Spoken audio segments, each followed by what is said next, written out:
Very good afternoon. Praise the Lord. மறுபடியுமாக உங்கள் யாவரையும் ஆண்டவர் இயேசுவின் நாமத்தினாலே வாழ்த்துகிறேன். தேவனுடைய கிருபை நம்மோடு கூட இருப்பதாக இந்த ஜீவிய மாற்ற போதனை வகுப்புகளுக்கு உங்களை அன்புடன் மறுபடியுமாக நான் வரவேற்கின்றேன். ஆவியானவருடைய கிரியைகளுக்கு நாம் தொடர்ந்து விட்டு கொடுப்போம்.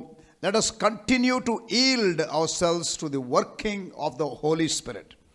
ஆவியானவர் நமக்குள்ளே கிரியை செய்வதற்கு தொடர்ந்து நாம் இடமளிக்கலாம்.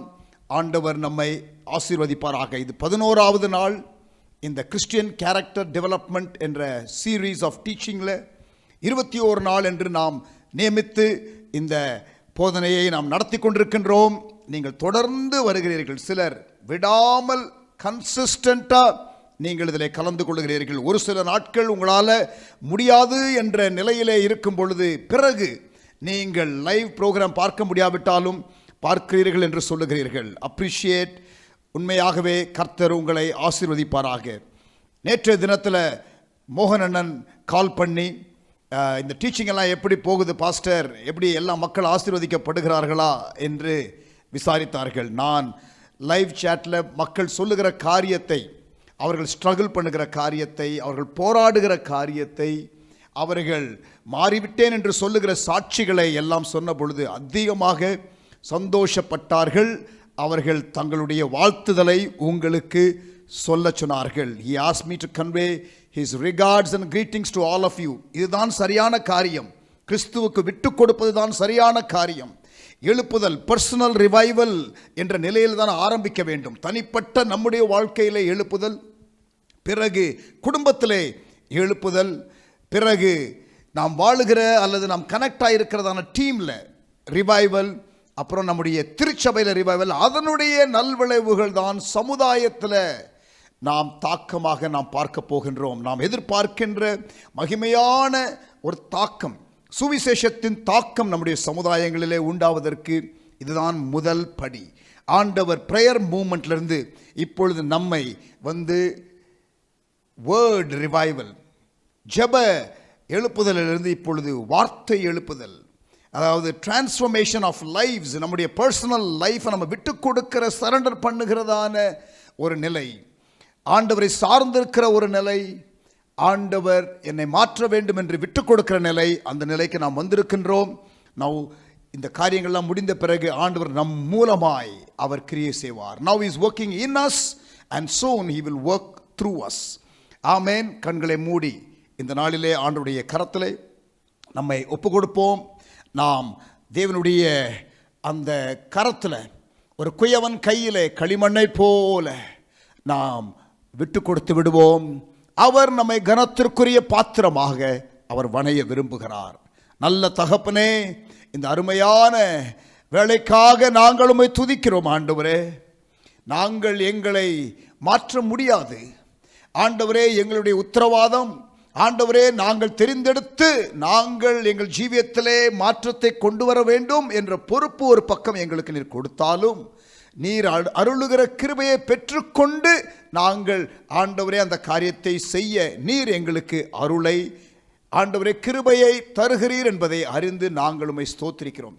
தேவனுடைய மனிதன் தேறினவனாயிருப்பதற்காக ஆண்டவரே சாரமேற்றப்பட்ட ஆவியானவருடைய வசனத்தை கொடுத்திருக்கிறீர். ஆவியானவர் எங்களுக்குள்ளே நீர் கிரியை செய்வதற்கு ஆயத்தமாக இருக்கிறீர். ஆண்டவரே, நீர் பலவிதமான சூழ்நிலைகளை எங்களுக்காக சாதகமாக, ஆண்டவரே நாங்கள் வளர்வதற்கு எதுவான சூழ்நிலைகள், ஆண்டவரே எங்களுக்கு மனுஷீக பார்வையிலே சாதகமான சூழ்நிலை என்று சொல்ல முடியாது. ஆனால் கிறிஸ்துவின் சாயலை நாங்கள் அடைவதற்கு நீர் பல சூழ்நிலைகளை, என்வாயர்மெண்ட்டை எங்களுக்கு நீர் தருகின்றீர். அதை நாங்கள் அறிகிறோம், நாங்களுமே துதிக்கிறோம். ஆண்டவரே, உம்முடைய அன்புக்காக ஸ்தோத்திரம். அந்த லக்கை நோக்கி, இயேசுவின் சாயல், கிரைஸ்ட் லைக்னஸ் என்ற அந்த மகிமையான லக்கை நோக்கி நாங்கள் ஓட ஆண்டவரே நீர் எங்களுக்கு இந்த நாட்களிலே ஒரு உந்துவேகத்தை ஆண்டவரே இந்த போதனை மூலமாக கொடுக்கிறீர் என்று நாங்கள் விசுவாசிக்கிறோம். Thank you Lord. எங்களை தாழ்த்தி ஒப்புக் கொடுக்கிறோம். இந்த போதனைக்கு விரோதமாக, இந்த போதனையை கேட்கக்கூடாதபடிக்கு, புரிந்து கொள்ளக்கூடாதபடிக்கு, ஆண்டவரே ஏற்றுக்கொள்ளக்கூடாதபடிக்கு, ஆண்டவரே ஒப்பு கொடுக்கக்கூடாதபடிக்கு வருகிற சகல தடைகளையும் இயேசுவின் நாமத்தினாலே அப்புறப்படுத்துகிறோம். தேவ ஆவியானவருடைய ஆளுகைக்கு எங்களை விட்டு கொடுக்கிறோம். பிரசன்னத்தினாலே எங்களை நிரப்பும். Lord, fill us with your presence. ஆண்டவரே, ஒவ்வொரு அறைகளிலும் ஆண்டவரே, இதை பார்த்து கொண்டிருக்கின்ற ஒவ்வொருவருடைய ஆண்டவரே அந்த வீடுகளிலும் அலுவலகங்களிலும் ஆண்டவரே எந்த இடத்துல இருந்து பார்க்கிறார்களோ அந்த இடத்திலே தானே உம்முடைய சமூகம் நிறைவாய் காணப்படுவதாக. ஆவியானவருடைய அசைவு அந்த இடத்திலே இருப்பதாக. நன்றி செலுத்துகிறோம், நன்றி செலுத்துகிறோம், நன்றி செலுத்துகிறோம். இயேசுவின் நாமத்தில் எங்களை தாழ்த்தி ஒப்பு கொடுக்கிறோம். ஆண்டவரே, எல்லா இந்த டிவைசஸும் உம்முடைய கரத்திலே கொடுக்கின்றோம். எல்லாரும் உம்முடைய ஆளுகையின் கீழ் வருகிறோம். நீர் எங்களை நடத்தும் நடத்தும் நடத்தும். அப்படி செய்ய போகிறதற்காக உம்மை ஸ்தோத்திரிக்கின்றோம். இயேசுவின் நாமத்தில் ஜெபிக்கிறோம் நல்ல பிதாவே, நல்ல பிதாவே. ஆமேன், ஆமேன். ஆதியாகமம் 1ஆம் அதிகாரத்தில் நீங்கள் வாசிக்கிறீர்கள். வெறுமை இருந்தது, இருள் இருந்தது, அங்கே குழப்பம் இருந்தது. there was chaos, there was darkness and it was empty. sometimes நம்முடைய லைஃப் அது போலதான் இருக்கும். வெறுமை, குழப்பம், இருள், அப்படிப்பட்டதான சூழ்நிலைகள் நம்முடைய வாழ்க்கையில் இருக்கலாம். அப்படி இருந்த பூமியிலே தேவ ஆவியானவர் அசைவாடினார். தேவ ஆவியானவர் அங்கே அசைவாடினார். அந்த இடத்துல கவனிங்க, தேவ ஆவியானவர் ஒரு பக்கம் அசைவாடி கொண்டு இருந்தாலும் அங்கே இருள் நீங்கவில்லை, அங்கே ஒளி அங்கே வரவில்லை, அந்த இடத்துல நிறைவு வரவில்லை. Listen carefully. ஆதியாகமம் 1ஆம் அதிகாரத்தில் ஆவியானவர் ஜலத்தின் மேல் அசைவாடிதான் அங்கே இருந்தார், அங்கே அசைவாடி கொண்டுதான் இருந்தார். ஆனால் அந்த இருள் இருந்தது, அங்கே வெறுமை இருந்தது. ஆனால் அந்த ஆவியானவர் அசைவின் நேரத்தில் என்னாச்சுன்னா அங்கே ஆண்டவருடைய வார்த்தை உண்டானது. வெளிச்சம் உண்டாகட்டும் என்று அவர் சொன்னார். ஆவியானவருடைய அசைவும் ஆண்டவருடைய வார்த்தையும் ரெண்டும் சேருகிற இடத்துல there comes creative explosion. தேவனுடைய படைப்பாற்றலின் மகிமை வெளிப்படுகிறது. இந்த இடத்திலும் நான் விசுவாசிக்கிறேன், தேவ ஆவியானவருடைய அசைவு இருக்கிறது. இப்பொழுது தேவனுடைய வார்த்தை வரப்போகிறது. அது வரும் பொழுது நீங்கள் அப்படியே விட்டு கொடுக்க இருள் நீங்கும், அங்கே வெறுமை நீங்கும், அங்கே கேயாஸ், அங்கே குழப்பம் அங்கே நீங்கும். ஆண்டவர் அங்கே உங்களுடைய வாழ்க்கையிலே வெளிச்சத்தை, அங்கே ஒழுங்கை, அங்கே நிறைவை தேவன் கட்டளையிட போகிறார். விசுவாசிக்கிறீங்களா? when the spirit of the Lord was moving, the spoken word of the Lord came and there happened God's mighty creation. தேவனுடைய சர்வ வல்ல படைப்பு அங்கே வெளிப்பட்டது. நேற்றைய தினத்தில் நாம் இந்த கசப்பு உணர்வு, மன்னிக்க முடியாத தன்மை, இதை மேற்கொள்வது எப்படி என்ற பாடத்தை நாம் ஆரம்பித்தோம். ஆண்டவருடைய கிருபையினால பல காரியங்களை நாம் வசனத்திலிருந்து பார்த்தோம். இன்றைக்கு அதிலிருந்து எப்படி வெளியிலே வருவது, மன்னிக்கும் சுபாவத்தை நாம் வளர்த்து கொள்வது எப்படி, நாம் இந்த கசப்புங்கிற வேரை எப்படி பிடுங்குவது என்ற காரியத்தை நாம் பார்க்க போகின்றோம். நேற்றைய தினத்தில் நான் பேசும்பொழுது உங்களுக்கு சொன்னேன், தாவீதும் அவனுடைய மனிதர்களும் 1 சாமுவேல் 30ஆம் அதிகாரம் 6ஆம் வசனத்திலே நாம் வாசித்தோம். சிக்லாகிலே அவர்கள் வரும் பொழுது அங்கே அவர்களுடைய பட்டணம் எரிக்கப்பட்டு இருந்தது. அவருடைய மனைவி, பிள்ளைகள் எல்லாரும் கொண்டு போகப்பட்டார்கள். அந்த நேரத்தில் எல்லாரும் அவர்கள் பலன் இருக்கிற வரைக்கும் அழுகிறார்கள். அது துக்கமான ஒரு சூழ்நிலை. அந்த நேரத்தில் மனக்லேசம் கொண்ட தாவீதின் மனிதர்கள் தாவீதை கல்லெறிந்து கொல்ல அவர்கள் எழுந்து விட்டார்கள். மனக்லேசம் வந்த பொழுது அந்த தாவீதின் மனிதர்கள் தாவீதை கொல்லுவதற்காக எழும்பினார்கள். தாவீதோ தன்னை கர்த்தருக்குள் திடப்படுத்தி கொண்டான். 2 பேரும் சந்தித்தது ஒரே சூழ்நிலை, 2 பேரும் வேதனைப்பட்டார்கள். அது தாவீதின் மனிதர்களும் தாவீதும். ஆனால் 2 பேருமே அழுதார்கள். ஆனால் அந்த அழுகைக்கு பிறகு இங்கே ஒருவன் தேவனுடைய சமூகத்திற்கு வந்து அவன் தன்னை திடப்படுத்திக் கொள்ளுகிறான். இன்னொருவன், மற்றவர்கள் மனக்லேசத்தினாலே இன்னொருவரை கொலை செய்வதற்காக எழும்புகிறார்கள்.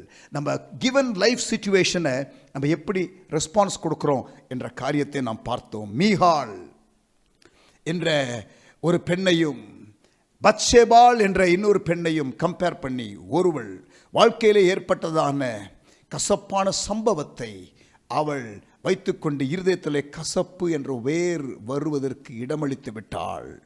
தேவனுடைய காரியத்தை கூட பார்த்தாலும் கூட அதை ஏற்றுக்கொள்ளக்கூடிய பக்குவம் இல்லாத அளவுக்கு ஒரு கிரிட்டிக்கல் ஸ்பிரிட் அவளுக்கு வந்துவிட்டது. மலடியாக போய்விட்டாள்.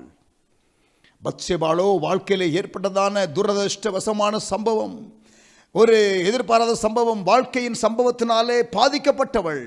அவள் கசப்பு உணர்வு கொள்ளாமல் அவள் சிறப்பு நிலையிலே அவள் கடந்து விட்டாள். It is possible to become bitter are better when life's difficult circumstances comes and hits us, but the healthy response is to give a good biblical godly response, and that will make us better and not bitter. Amen. பிரியமானவர்களே, அதையும் நேற்று தினத்திலே நாம் பார்த்தோம். யோபுனுடைய மனைவி, அந்த கான்ட்ராஸ்டை பார்த்தோம். தாவீதோடு கூட இருந்த மனிதர்கள், மீகாள், பத்சேபாள்.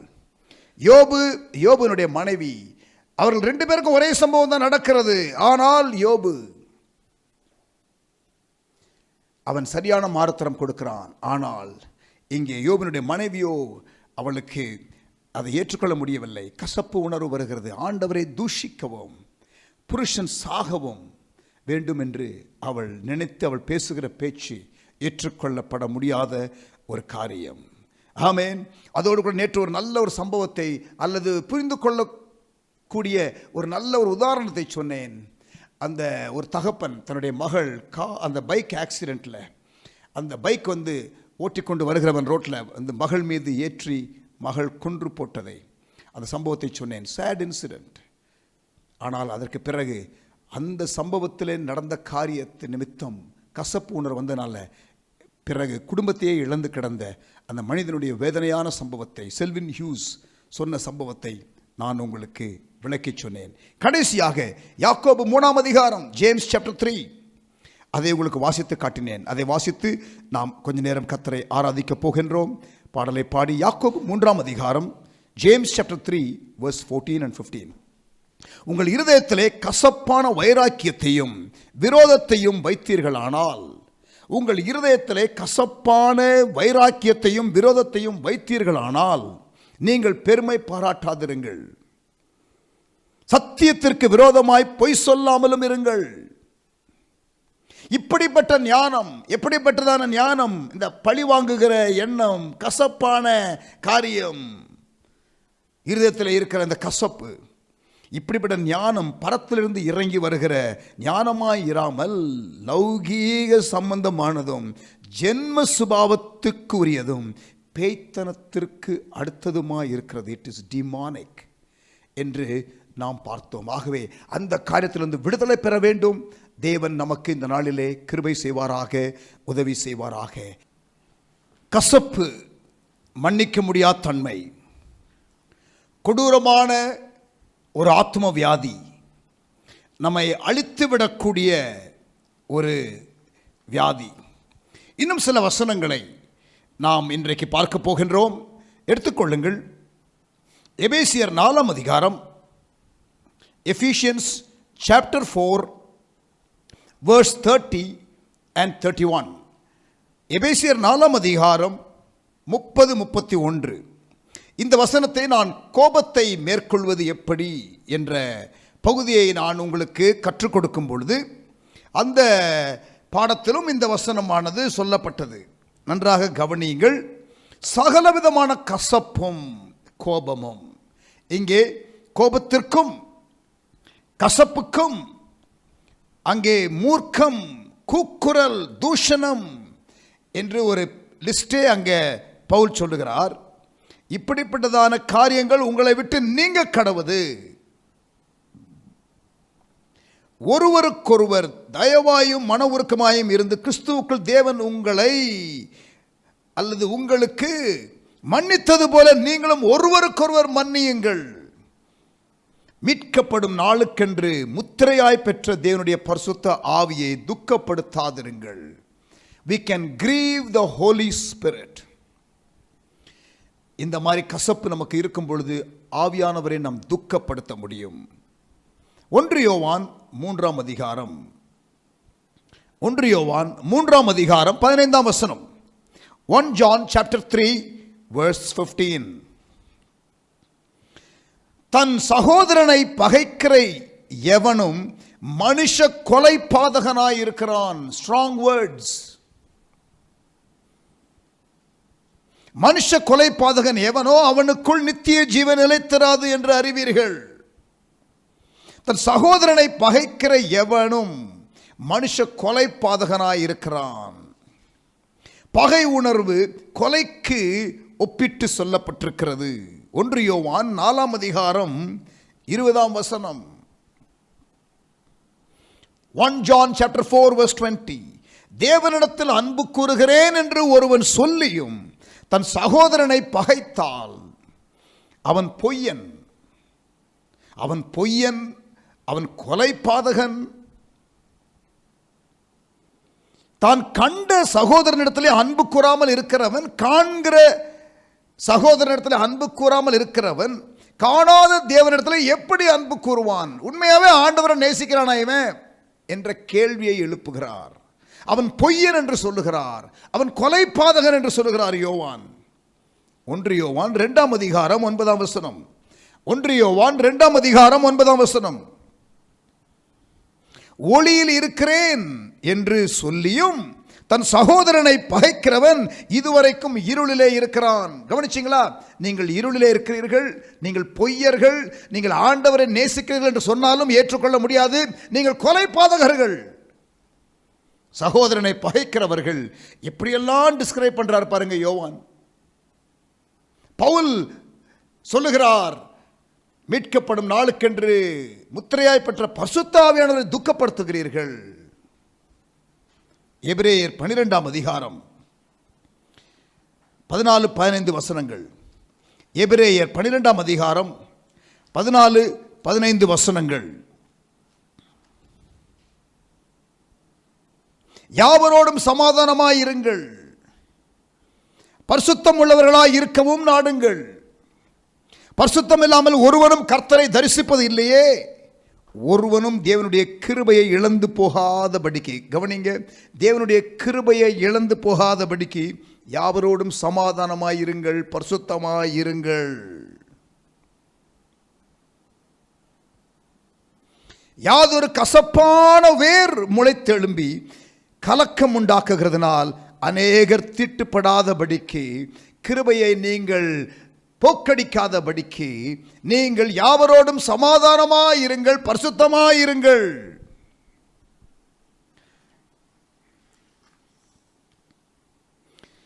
லூக்கா 17 அதிகாரம் 1 லூக்கா 17 அதிகாரம் 1 லூக் சாப்டர் 17 verse 1. மத்தேயு 18 அதிகாரம் 7 இதையே தான் சொல்லுகிறது. எடுத்துக்கொள்ளலாம்.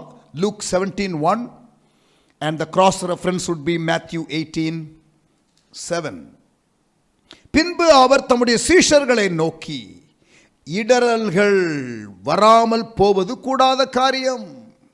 இடறல்கள் வராமல் போவது கூடாத காரியம். What Jesus is essentially saying here is offenses will come. You will be offended and that cannot be avoided. But the challenge is, when offense comes, how are you going to handle it? வாழ்க்கையிலே இடறல்கள் வரும், வாழ்க்கையிலே உங்களுக்கு offenses வரும். ஆனால் அந்த நேரத்திலே நீங்கள் என்ன செய்ய போகிறீர்கள்? எப்படிப்பட்ட மாறுத்தரம் கொடுக்க போகிறீர்கள்? இடறல்கள் வராமல் போவது கூடாத காரியம். Then he said to the disciples, it is impossible that no offense should come. மத்தேயு 18:7 மத்தேயு 18:7 Matthew 18 verse 7.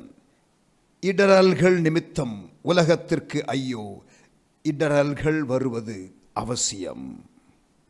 ஆனாலும் எந்த மனுஷனால் இடறல் வருதோ அவனுக்கு ஐயோ. அது தனி சப்ஜெக்ட். நீங்கள் மற்றவர்களை இடற செய்கிறவர்களாக இருந்தால் அதுக்கு உரிய காரியங்கள் அது வேற. ஆனால் இடறல்கள் என்பது ஹியூமன் ரிலேஷன்ஷிப்ஸில் வரும். offenses will come. offenses will come. வாழ்க்கையில் அப்படி இடரல்கள் வரும் என்றால், அது அவசியம் என்றால், அப்படி வரும் பொழுது அந்த நேரத்தில் அதை கையாளுவது எப்படி என்பதை அறிந்திருக்கிறது அவசியம். அதை அறிந்திருக்கிறது அவசியம். நாம் ஒருவரை மன்னிக்காவிட்டால் என்ன ஆகும்? நாம் ஒருவரை மன்னிக்காவிட்டால் என்ன ஆகும்? மத்தேயு 6ஆம் அதிகாரம் இயேசுவினுடைய அந்த மலைப்பிரசங்கத்தில் இயேசு சொன்ன காரியத்தை நாம் கவனிக்கலாம். மத்தேயு 6ஆம் அதிகாரம், மேத்யூ சாப்டர் 6 வசனம் 12.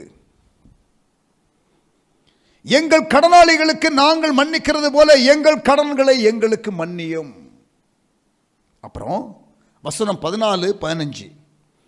மனுஷருடைய தப்பிதங்களை நீங்கள் அவர்களுக்கு மன்னித்தால், ஆண்டவர் சொல்லுகிறார், உங்கள் பரமபிதா உங்களுக்கு மன்னிப்பார்.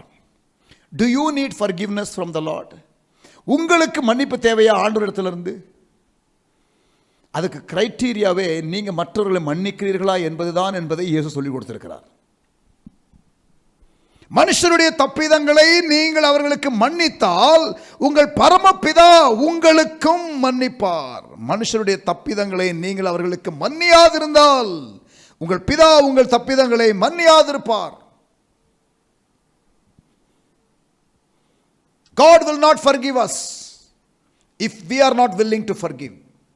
இயேசுவினுடைய வார்த்தைகள், இயேசுவினுடைய வார்த்தைகள். எவ்வளவு நேரம் அல்லது எத்தனை முறை மன்னிக்கணும் இந்த கேள்வி வருது இல்லையா? எவ்வளவு நாள் மன்னிக்கிறது, எத்தனை முறை மன்னிக்கிறது? பைபிள் அதையும் சொல்லுகிறது. மத்தேயு 18ஆம் அதிகாரம், மத்தேயு 18ஆம் அதிகாரம் 21ஆம் வசனம். Matthew 18 verse 21 and 22. அப்பொழுது பேதுரு அவரிடத்திலே வந்து, ஆண்டவரே, என் சகோதரன் எனக்கு விரோதமாய் குற்றம் செய்து வந்தால் நான் எத்தனை தரம் மன்னிக்க வேண்டும்? 7 தரம் மட்டுமோ என்று கேட்டான். அப்ப எண்ணி 1 2 5 ஆயிடுச்சு. 5 6 7 சாத்திருவேன் லாஸ்ட். அப்படிப்பட்ட ஆட்டிடியூட் இருக்கக்கூடாதுன்ட்டார். நான் எத்தனை தரம் மன்னிக்க வேண்டும்? 7 தரம் மட்டுமோ என்று கேட்டான். அதற்கு இயேசு 7 தரம் மாத்திரமல்ல, 70 தரம் மட்டும் என்று உனக்கு சொல்லுகிறேன். 7 times 70. அதாவது உங்களால் எண்ணவே முடியாது. அப்படின்னா நீ எண்ண முடியாத அளவுக்கு எத்தனை முறை கணக்கு வைப்பீங்க? ஒவ்வொரு ஆளும் சுற்றி ஒரு 10 பேர் இருப்பான், ஒவ்வொருத்தரும் அஃபன் பண்ணுவான். உனக்கு 281, நீ 312 ஆயிட்ட. எப்படி கவுண்ட் பண்ணிட்டு இருக்க முடியுமா? முடியாது. அதனால தான் சொல்றாரு 770 முறை 490. அப்படின்னா என்ன முடியாது இல்ல, ஒவ்வொருத்தர் ட்ராக் வைக்க முடியாது. அப்படின்னா மன்னிச்சுக்கிட்டே இரு, மன்னிச்சுக்கிட்டே இரு, மன்னிச்சுக்கிட்டே இரு. உனக்கு மன்னிப்பு வேணும்ல ஆண்டவர்கிட்ட, நீ மன்னிச்சுக்கிட்டே இரு. லூக்கா 17, Luke 17 verse 3 and 4. லூக்கா 17ஆம் அதிகாரம் 3-4 வசனங்கள். Luke chapter 17 verse 3 and 4. உங்களை குறித்து எச்சரிக்கையாயிருங்கள். உன் சகோதரன் உனக்கு விரோதமாய் குற்றம் செய்தால் அவனை கடிந்து கொள். அவன் மனஸ்தாபப்பட்டால் அவனுக்கு மன்னிப்பாயாக. அவன் ஒரு நாளில் 7 தரம் உனக்கு விரோதமாய் குற்றம் செய்து 7 தரமும் உன்னிடத்தில் நான் மனஸ்தாபப்படுகிறேன் என்று சொன்னால் அவனுக்கு மன்னிப்பாயாக.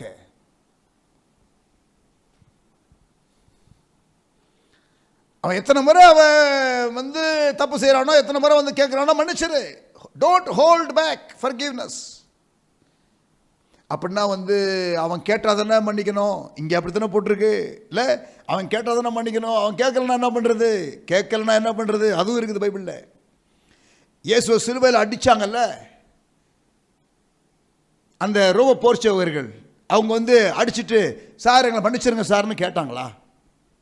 இயேசு சொல்லுகிறார், பிதாவே இவர்களை மன்னியும். சரி, இயேசு இப்படி சொன்னார். ஆனால் பிதாவாகிய தேவன் என்ன பண்ணுறாரு? அவர் God so loved the world, உலகத்தில் உள்ள எல்லாரையும் நேசிக்கிறாரு. யோவான் 3:16. He did not just love those who repented, he loved everybody, including those who took him to the cross. Amen. அப்ப பிதாவானவர், இயேசுவானவர் அவரை அடித்தவர்களையே மன்னிக்கிறார்கள். அவர்கள் மன்னிப்பு கேட்கிறார்களோ இல்லையோ, சரி, அவங்க மன்னிப்பு கேட்கலனா நீங்க கொடுக்கிற மன்னிப்பு அவர்களுக்கு போகுமா என்ற கேள்வியை கேட்டால், லிசன் கேர்ஃபுல்லி, அவர்களுக்கு அந்த மன்னிப்பு போகாது. அங்கே ரோம போர் சேவகர்கள் அந்த மன்னிப்பை அவர்கள் கேட்கவில்லை. But nevertheless he released the forgiveness. The attitude that Jesus had was one of forgiveness. But whether they responded to his forgiveness or not is another story. ஆகவே மற்றவர்கள் ஒப்புக் கொடுக்கிறார்களா இல்லையா என்பதை பொறுத்து நீங்கள் மன்னிப்பு அருளுகிற அந்த ஆட்டிடியூடு உங்களுக்கு இருக்க வேண்டிய அவசியம் இல்லை. நீங்கள் சரியாக இருப்பதற்கு உங்களுக்குள்ளே கசப்பான வேர் வரக்கூடாது. நீங்கள் மன்னிப்பை ரிலீஸ் பண்ணிடணும். அங்கே சிறுவை கள்ளன் ஒருவன் அங்கே அவரிடத்துல நீர் எங்களை என்ன பண்ணுங்க, பரதேசிரே நினைத்தருளும் என்று சொல்லி, நாங்கள் பாவியான மனிதர்கள், நீர் பரிசுத்தர் என்று ஒத்துக்கொண்டு ஆண்டவரே என்று அவரை ஆண்டவரே என்று சொல்லி அந்த ஒரு சிலுவை கள்ளன் செய்யும் பொழுது அவனுக்கு அந்த காரியம், இன்று பரதேசிலே இருப்பாய். ஆனால் மற்றவர்களுக்கு அந்த மன்னிப்பை ரிலீஸ் பண்ணுகிறாரு. அதை அப்ராப்ரியேட் பண்ணுவதும் அப்ராப்ரியேட் பண்ணாமல் இருக்கிறதும் அவர்களுக்குரிய காரியம். But nevertheless you don't hold back, you forgive them. You forgive them. சரியா? அது பிறகு ஓவர் கம் பண்ணுகிற காரியத்திலே நாம் மறுபடியும் நாம் அதை பார்ப்போம். இன்னும் சில வசனங்கள். மார்க் 11ஆம் அதிகாரம், மார்க் 11ஆம் அதிகாரம் 25ஆம் வசனம். மார்க் 11ஆம் அதிகாரம் 25, 26 வசனங்கள். நீங்கள் நின்று ஜெபம் பண்ணும்போது ஒருவன் பேரில் உங்களுக்கு யாதொரு குறை உண்டாயிருக்குமானால் பரலோகத்தில் இருக்கிற உங்கள் பிதா உங்கள் தப்பிதங்களை உங்களுக்கு மன்னித்தது போல அல்லது உங்களுக்கு மன்னிக்கும்படி அந்த குறையை அவனுக்கு மன்னியுங்கள். நீங்கள் மன்னியாதிருப்பீர்களானால் பரலோகத்தில் இருக்கிற உங்கள் பிதாவும் உங்கள் தப்பிதங்களை மன்னியாதிருப்பார். Again what we established earlier, நாம் ஏற்கனவே உறுதிப்படுத்தின வேற ஒரு வசனத்திலிருந்து உறுதிப்படுத்தின காரியங்கள் தான் இங்கே மார்க் சுவிசேஷத்திலும் நாம் வாசிக்கிறோம். ரோமர் 12ஆம் அதிகாரம், ரோமர் 12ஆம் அதிகாரம் 2 வசனத்தை வாசிக்கிறேன். அதாவது எப்படிப்பட்ட ரெஸ்பான்ஸ் கொடுக்கணும். அதாவது ரிலேஷன்ஷிப்ஸில் நிறைய ஸ்ட்ரெயின் வரும். இங்கே பாருங்க, கவுன்சிலிங்னு எடுத்துக்கிட்டிங்கன்னா அதில் 80% ப்ராப்ளம் எது தெரியுமா? ரிலேஷன்ஷிப் ப்ராப்ளம்ஸ் தான். இல்லை குடும்பத்தில் உள்ளவர்களோடு அல்லது வேலை செய்கிற ஒருத்தருக்கு ஒருத்தர், இல்லை ரிலேஷன்ஷிப்ஸில் உள்ள ப்ராப்ளம் தான் 80% கவுன்சிலிங் கேசஸில் வருகிறது. உறவுகளிலே சீராக இருக்க பழகாதிருக்கிறவர்கள் முதிர்ச்சி அடைந்தவர்கள் அல்ல. வெர்டிகல் ரிலேஷன்ஷிப் வித் காட், அப்புறம் horizontal relationship with family, horizontal relationship with church members, fellow believers, horizontal relationship with colleagues, horizontal relationship with relatives, horizontal relationship with people in the neighborhood, horizontal relationship with the people in the society. சமுதாயத்தில் இருக்கிற மக்களோடு அந்த பக்கவாட்டிலே உள்ள உறவு, அந்த வீட்டமைப்பு பகுதியிலே உங்கள் பகுதியிலே வாழுகிற மக்களோடு உங்களுக்கு இருக்கிறதான அந்த உறவு, திருச்சபையில் இருக்கிற மக்களோடு உங்களுடைய உறவு, உங்களோடு கூட பணி செய்கிற மக்களோடு கூட இருக்கிற உங்களுடைய உறவு, உங்கள் குடும்பத்திலே உள்ள மக்களோடு கூட உள்ள உறவு, செங்குத்தான நிலையிலே தேவனோடு கூட உள்ள உறவு. உறவுகள் என்ற ஒரே வார்த்தையில் கிறிஸ்தவத்தை நாம் அடக்கிவிடலாம். Vertical relationship with God, horizontal relationship with man, with believers, with non Christians. எப்படி நம்முடைய உறவு இருக்கிறது, அதை வைத்து கிறிஸ்தவம் என்ற அந்த முழு காரியத்தையும் நாம் உள்ளடக்கி விடலாம். ரிலேஷன்ஷிப்ஸ், இந்த ரிலேஷன்ஷிப்ஸை எப்படி ஹேண்டில் பண்ணணும்னு 2 செட் ஆஃப் ஸ்கிரிப்சர்ஸ் உங்களுக்கு நான் வாசிக்க போகிறேன். நன்றாக கவனித்துக் கொள்ளுங்கள், எழுதி கொள்ளுங்கள். அதை நாம் கடைப்பிடிக்க வேண்டும். இதுதான் பைபிளில் உள்ள ஸ்டாண்டர்டு. எடுத்துக்கொள்ளுங்கள். ரோமர் 12ஆம் அதிகாரம், ரோமன்ஸ் சாப்டர் 12,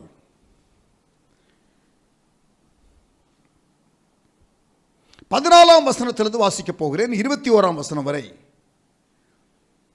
8 வசனங்கள். But I'm going to read it because it is going to be very very helpful. ரோமர் 12ஆம் அதிகாரம் 14ஆம் வசனத்திலிருந்து 21ஆம் வசனம் வரை நன்றாக கவனியுங்கள். எப்படி ஹியூமன் ரிலேஷன்ஷிப்ஸில் நாம் இருக்கணும் என்பதை பவுல் இங்கே எவ்வளவு அழகாக சொல்லுகிறார், கவனியுங்கள். உங்களை துன்பப்படுத்துகிறவர்களை ஆசீர்வதியுங்கள். ஆசீர்வதிக்க வேண்டியதே அன்றி சபியாதிருங்கள். bless them, don't curse them. நல்ல கவனிங்க. பவுல் அங்கே ரோமருக்கு எழுதும்போது சொல்லுகிறதான காரியம். இரண்டாவது, சந்தோஷப்படுகிறவர்களுடனே சந்தோஷப்படுங்கள், அழுகிறவர்களுடனே அழுங்கள். துக்க வீட்டுக்கு போகும்பொழுது அவர்கள் துக்கத்திலே கலந்து கொள்ளுங்கள். சந்தோஷமாக இருக்கிறவர்களுடைய வீட்டில் அந்த காரியத்திற்கு போகும்பொழுது, நிகழ்வுகளுக்கு போகும்பொழுது ஷேர் தேர் ஜாய். ஹியூமன் ரிலேஷன்ஷிப்ஸை குறித்து இங்கே வருகிற ஆலோசனைகளை கவனியுங்கள். மூன்றாவது, ஒருவரோடு ஒருவர் ஏக சிந்தை உள்ளவர்களாயிருங்கள். இணைந்து போங்க, இணங்கி போங்க. தாழ்மையானவர்களுக்கு இணங்குங்கள். மேட்டிமையானவைகளை சிந்தியாமல் தாழ்மையானவர்களுக்கு இணங்குங்கள். உங்களையே புத்திமான்கள் என்று எண்ணாதேயுங்கள். மூணாவது, ஆனால் ஒன்றுலையும் சப் பாயிண்ட்ஸ்லாம் இருக்குது. திருப்பி வாசிக்கிறேன். ஒருவரோடு ஒருவர் ஏக சிந்தை உள்ளவர்களாக இருங்கள். Flow with one another. எப்பயுமே முரண்டு பிடிக்காதையா, கொஞ்சம் அட்ஜஸ்ட் பண்ணி போ. மேட்டிமையானவைகளை சிந்தியாமல், பெருமை வேண்டாம். தாழ்மை உள்ளவர்களுக்கு இணங்குங்கள். உங்களையே புத்திமான்கள் என்று எண்ணாதிருங்கள். Human relationships. அடுத்து நாலாவது 17ஆவது வசனம், ஒருவனுக்கும் தீமைக்கு தீமை செய்யாதிருங்கள். ஒருவனுக்கும் தீமைக்கு தீமை செய்யாதிருங்கள். எல்லா மனுஷருக்கு முன்பாக யோக்கியமானதை செய்ய நாடுங்கள். அடுத்து 48ஆம் வசனம், இது எனக்கு பிடிச்ச வசனம். கூடுமானால் உங்களால் ஆன மட்டும் எல்லா மனுஷரிடம் சமாதானமாக இருங்கள். அதில் ஆண்டவர் கொஞ்சம் புரிஞ்சு நமக்கு நம்முடைய பிரச்சனைகளை, நம்முடைய லிமிட்டேஷன்ஸை புரிஞ்சு, உங்களால் ஆன மட்டும், முடிஞ்ச வரைக்கும், சில இது முடியாதுன்னு அவருக்கே தெரியும். உங்களால் ஆன மட்டும், உங்களால் ஆன மட்டும். ஏன்னா சிலர் நேசிக்கவே முடியாது நம்மளால் அப்படின்னு ரொம்ப கஷ்டப்படுவோங்கிறத தெரிஞ்சு ஒரு டிஸ்கவுண்ட் கொடுத்த மாதிரி தெரியுது எனக்கு. கூடுமானால் உங்களால் ஆன மட்டும். ஆனால் இங்கிலீஷ் பைபிளில் போட்டிருக்குது as much as it lies within you. அதாவது நீ எந்த அளவுக்கு முதிர்ச்சி அடைந்திருக்கிறாயோ அதை பொறுத்தது அது, அப்படிங்கிற மாதிரி அங்கே ஒரு ஃப்ரேஸ் இருக்கு. உங்களால் ஆன மட்டும், கூடுமானால், ஆனால் உங்களால் ஆன மட்டும், அது நீங்கள் எந்த அளவுக்கு வளர்ந்துருக்கீங்களோ அதை பொறுத்து என்ற மாதிரி அங்கே ஒரு புள்ளி வச்ச மாதிரியும் இருக்கு, டிஸ்கவுண்ட் கொடுத்த மாதிரியும் இருக்கு, அங்கே புள்ளி வச்சு பேசின மாதிரியும் இருக்கு.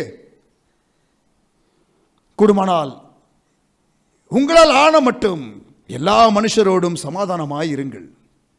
அப்புறம் 19ஆம் வசனம், பிரியமானவர்களே, பழி வாங்குதல் எனக்குரியது ஆண்டவர் சொல்லிட்டார். நீ அதை உன் கையில் எடுக்காத.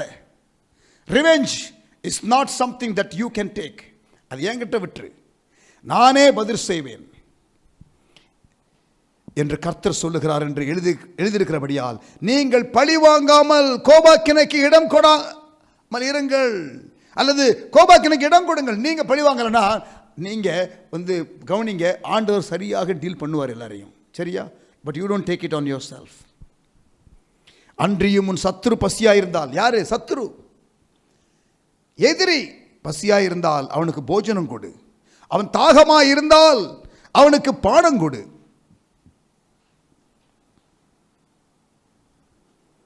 இருபத்தி 1ஆம் வசனம், நீ தீமையினால் வெல்லப்படாமல் தீமையை நன்மையினாலே வெல்லு. பியூட்டிஃபுல்ல, எவ்வளோ அழகாக இருக்குது. ஹியூமன் ரிலேஷன்ஷிப்ஸுக்கு பைபிளுடைய ஸ்டாண்டர்டு, நீங்கள் எப்படிப்பட்ட ரெஸ்பான்ஸ் கொடுக்கணும், வேரியஸ் பீப்புளுக்கு எப்படிப்பட்ட ரெஸ்பான்ஸ் கொடுக்கணும் என்பதை மிக அழகாக ஆண்டவர் சொல்லியிருக்கிறார். மிக அழகாக ஆண்டவர் சொல்லியிருக்கிறார். திருமண உறவில் நாம் எப்படி இருக்க வேண்டும் என்பதை குறித்தும் பைபிளில் இருக்கிறது. பிள்ளைகள் பெற்றோருக்கு எப்படிப்பட்ட ரெஸ்பான்ஸ் கொடுக்க வேண்டும் என்று இருக்கிறது. வேலைக்காரர்கள் எஜமான்களுக்கு எப்படிப்பட்டதான காரியங்களை செய்ய வேண்டும் என்று பைபிளில் இருக்கிறது. இதெல்லாம் எபேசியரில் நீங்கள் வாசிக்கலாம். ஆனால் இன்னொரு செட் ஆஃப் ஸ்கிரிப்சர்ஸ் வாங்க, மத்தேயு 5ஆம் அதிகாரம். இதை பல முறை பார்த்திருக்கின்றோம், ஆனாலும் இன்னொரு முறை பார்த்து விடுவோம். ரோமர் 12ஆம் அதிகாரம் 14 21 இப்போ பார்த்தோம். அது ஒரு நல்ல செட் ஆஃப் ஸ்கிரிப்சர்ஸு. அதை நன்றாக மனதில் வைத்துக் கொள்ளுங்கள். மறுபடியும் நீங்கள் அதை தியானியுங்கள். அதில் இருக்கிறதான ஸ்டாண்டர்ட் படி வாழ நீங்கள் அழைக்கப்பட்டிருக்கிறீர்கள் என்பதை மறந்து விடாதிருங்கள். அதுதான் உங்களுக்கு ஆண்டவர் கொடுத்திருக்கிறதான ரிலேஷன்ஷிப்ஸுக்கு நீங்கள் எப்படிப்பட்டதான பிஹேவியர் இருக்கணும் என்ற காரியத்தை ஆண்டவர் சொல்லி கொடுத்திருக்கிற காரியம். மத்தேயு 5ஆம் அதிகாரம் 45 44 44 இன்ஃபேக்ட் இட்ஸ் 44. 5 காரியங்கள். சத்துருக்களை சிநேகியுங்கள், சபிக்கிறவர்களை ஆசீர்வதியுங்கள், பகைக்கிறவர்களுக்கு நன்மை செய்யுங்கள், நிந்திக்கிறவர்களுக்காக ஜெபம் பண்ணுங்கள், துன்பப்படுத்துறவர்களுக்காக ஜெபம் பண்ணுங்கள். அப்போ மேத்யூ 5:44 ஒரு 5 ஆலோசனைகள். ரோமர் 12ஆம் அதிகாரம் 14 21 வசனத்தில் அநேக ஆலோசனைகள். எபேசியர்ல, எபிஷியன்ஸ் 6ஆம் அதிகாரம் 1ஆம் வசனம், பிள்ளைகளே உங்கள் பெற்றோருக்கு கர்த்தருக்குள் கீழ்ப்படியுங்கள், இது நியாயம். உனக்கு நன்மை உண்டாயிருப்பதற்கும் பூமியிலே உன் வாழ்நாள் நீடித்திருப்பதற்கும் உன் தகப்பனையும் உன் தாயையும் கனம் பண்ணுவாயாக என்பதே வாக்குத்தத்தம் உள்ள முதலாம் கற்பனையாயிருக்கிறது. ஸோ பிள்ளைகள் பெற்றோருக்கு எப்படிப்பட்ட ரெஸ்பான்ஸ் கொடுக்கணும். அடுத்து, பிதாக்களே நீங்கள் உங்கள் பிள்ளைகளை கோபப்படுத்தாமல் பெற்றோர் பிள்ளைகளுக்கு என்ன செய்யணும். அப்புறம் 5ஆம் வசனம், வேலைக்காரரே உங்கள் எஜமான்களுக்கு நீங்க எப்படி இருக்கணும். ஹியூமன் ரிலேஷன்ஷிப்ஸ் எல்லாமே எப்படி இருக்கணும். நீங்கள் எபேசியர் 4ஆம் அதிகாரத்தில் 5ஆம் அதிகாரத்தில் நீங்கள் பார்த்தீங்கன்னா, புருஷர்களே 25ஆம் வசனம், எஃபிஷியன்ஸ் சாப்டர் 5:25. அப்புறம் மனைவிகளே 22ஆம் வசனம். அப்ப மனைவிமாருக்கு, புருஷர்மாருக்கு, தாய் தகப்பனுக்கு, பிள்ளைகளுக்கு, வேலைக்காரருக்கு, எஜமானுக்கு, எல்லாருக்கும் பைபிள்ல ஆலோசனை இருக்கிறது. 9ஆம் வசனம், எபேசியர் 6. எஜமான்களே நீங்கள் எப்படி நடத்தணும் வேலைக்காரரை. ரோமர் 13ஆம் அதிகாரம், ரோமன்ஸ் சாப்டர் 13, கவர்மெண்ட் ஆபீசர்ஸ் கிட்ட நம்ம எப்படி நடந்து கொள்ளணும். பாருங்க, பைபிள் எவ்வளவு அழகா ரிலேஷன்ஷிப்ஸ்ல ஒவ்வொருத்தரோடு நம்ம எப்படி ரிலேட் பண்ணணும் என்பதை மிக அழகாக சொல்லுகிறது. பாருங்கள், ரோமர் 13ஆம் அதிகாரம், எந்த மனுஷனும் மேலான அதிகாரம் உள்ளவர்களுக்கு கீழ்ப்படிய கடவன், ஏனென்றால் தேவனாலே அன்றி ஒரு அதிகாரமும் இல்லை. உங்க லைஃப்ல ஆண்டவர் கொடுத்திருக்கிற எல்லா அதிகாரமும், உங்கள் பெற்றோர், உங்க பாஸ், உங்களுடைய பாஸ்டர், உங்களுடைய செல் லீடர், உங்களுடைய எம்எல்ஏ, உங்க எம்பி, உங்க சீஃப் மினிஸ்டர் எடப்பாடி பழனிசாமி, உங்க பிரதமர் நரேந்திர மோடி, தேவனாலே அன்றி ஒரு அதிகாரமும் இல்லை என்று நீங்கள் அறிந்திருக்கணும். ஆதலால் அதிகாரத்திற்கு ஏத்து நிற்கிறவன் தேவனுடைய நியமத்திற்கு ஏத்து நிற்கிறான். Strong words. மேலும் அதிகாரிகள் நற்கிரியைகளுக்கு அல்ல, துர்க்கிரியைகளுக்கே பயங்கரமாக இருக்கிறார்கள். அது ஒரு பக்கம் இருக்கு, ப்ராப்ளம் இருக்கு, அது ஒரு பக்கம் பிரச்சனை இருக்கு, அதை ஒத்துக்கொள்றேன் என்று பவுல் சொல்லுகிறார். ஆகையால் நீ அதிகாரத்திற்கு பயப்படாதிருக்க வேண்டுமானால் நன்மை செய், நீ ஒழுங்காரு, அதனாலே உனக்கு புகழ்ச்சி உண்டாகும். Live upright, then you don't have to fear authorities. உனக்கு நன்மை உண்டாயிருக்கும் பொருட்டு அவன் தேவ ஊழியக்காரனா இருக்கிறான். யாரு? தமிழ்நாட்டு முதலமைச்சர் எடப்பாடி பழனிசாமி, நரேந்திர மோடி, அவன் தேவனுடைய ஊழியக்காரனா இருக்கிறான். தேவனால அல்லாமல் வேற அதிகாரம் இல்லை. இப்படித்தான் பைபிள்ல இருக்குங்க. என் பைபிள்ல இப்படித்தான் இருக்கு, உங்க பைபிள்ல வேற மாதிரி இருந்தா நீங்க அதை வேற மாதிரி வச்சுக்கிடுங்க. என் பைபிள்ல இப்படி இருக்கு. நீ தீமை செய்தால் பயந்திரு, நன்மை செய்தால் நீ பயப்பட வேண்டாம்.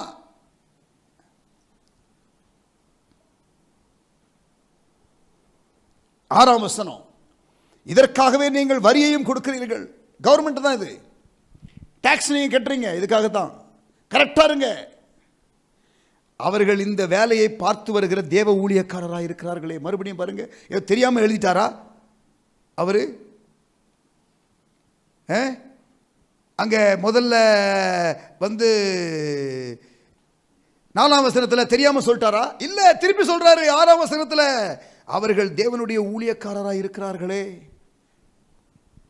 அப்போ கவர்மெண்ட்டுக்கு நம்ம என்ன செய்யணும்? ஆஃபீஸர்ஸுக்கு, பாஸுக்கு எப்படி நம்ம ரெஸ்பான்ஸ் கொடுக்கணும்? பெற்றோருக்கு, இல்லை நம்ம மனைவியாக இருந்தால் புருஷனுக்கு. அப்புறம் ஜென்ரலாக லைஃப்ல ரிலேஷன்ஷிப்புக்கு ரோமர் 12ஆம் அதிகாரம்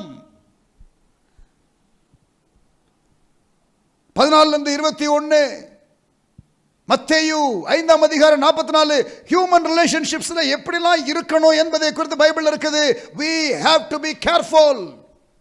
அதுல அஃபென்சஸ் வரும். இந்த ஹியூமன் ரிலேஷன்ஷிப்ஸ்ல அஃபென்சஸ் வரும். அந்த நேரத்தில் என்ன செய்ய போகிறோம், என்ன செய்ய வேண்டும் என்பதை தான் இவ்வளவு நேரம் நாம் பார்த்தோம். கர்த்தர் நமக்கு உதவி செய்வாராக. எபேசியர் 4:32, எபேசியர் 4:32 அநேக வசனங்கள், ஆனால் எல்லாமே நமக்கு ஆலோசனை கொடுக்கிற வசனங்கள். எபேசியர் 4:32 ஒருவருக்கொருவர் தயவாயும் மன உருக்கமாயும் இருந்து கிறிஸ்துவுக்குள் தேவன் உங்களுக்கு மன்னித்தது போல நீங்களும் ஒருவருக்கொருவர் மன்னியுங்கள். இங்கே பாருங்க, புதிய ஏற்பாட்டில் ஒருவருக்கொருவருங்கிற அந்த சொற்றொடர், the phrase one another in the New Testament is repeated several times. அநேக முறை சொல்லப்பட்டிருக்கிறது. ஏறத்தாழ 50 முறை சொல்லப்பட்டிருக்கிறது என்று சொல்லுகிறார்கள். இந்த ஒருவருக்கொருவர் ஒருவருக்கொருவர் ஒருவருக்கொருவர் என்ற இந்த வார்த்தை தான் this is the glue. இதுதான் நீங்கள் வளர்வதற்கு தேவன் கொடுத்திருக்கிறதான அந்த மேஜிக். கம்யூனிட்டி லிவிங் பழகிட்டீங்கன்னா நீங்க வளர்ந்துட்டீங்கன்னு அர்த்தம். ஒருவருக்கொருவர் அன்பா இருந்தால் எனக்கு சீஷராய் இருப்பீர்கள். If you love one another, you will be called my disciples. நீங்க கிழக்கத்திய மார்க்கத்தில், ஈஸ்டர்ன் ரிலிஜன்ஸ்ல பார்த்தீங்கன்னா, நீங்கள் முதிர்ச்சி அடைவதற்கு சந்நியாசம் போகணும். நீங்க என்னது, நீங்க அங்கே மலைக்கும் குகைக்கும் ஆறுகளுக்கும் அங்கே வனாந்திரத்திற்கும் போக வேண்டும், சந்நியாசம் போக வேண்டும் முக்தி அடைவதற்கு. ஆனால் கிறிஸ்தவ மார்க்கத்திலே நீங்கள் தனியாக போகிறதுனாலே, நீங்கள் ஒதுங்கி இருப்பதனாலே சீஷர்கள் ஆக முடியாது. You cannot be his disciple by isolating yourself. You must stay in community, and people in the community will bring offenses. நீங்கள் சீஷர்கள் ஆவதற்கு நீங்கள் சமுதாயம் என்றதான உறவிலே இருக்க வேண்டும். மனுஷன் தனிமையாய் இருப்பது நல்லது அல்ல என்று ஆண்டவர் ஆதியாகமத்திலே சொல்லிவிட்டார். God very clearly said it is not good for man to be alone. That scripture is not just given to be used in marriages. திருமண உறவுக்காக மாத்திரம் சொல்லப்படவில்லை. மனிதன் தனிமையாய் இருப்பது நல்லதல்ல. ஒருவரோடு ஒருவர் தங்கி இருக்காவிட்டால் தனியாக தொங்கிக் கொண்டிருப்பீர்கள். யூதாஸ் எல்லாரும் ஒரு திட்டத்தில் இருக்கும் பொழுது இவன் தனியாக ஒரு ஸ்கீம் போட்டு ரகசியமாக ஒன்று செஞ்சான் பாருங்க. ஒருவரோடு ஒருவர் தங்கி இருக்காவிட்டால் தனியாக தொங்கிக் கொண்டிருப்பீர்கள். இங்கிலீஷில் ரொம்ப நல்லா இருக்கும். If you don't hang together you will hang alone. If you don't hang together you will hang alone. தனிமையாக இருப்பது ஆன்சர் அல்ல.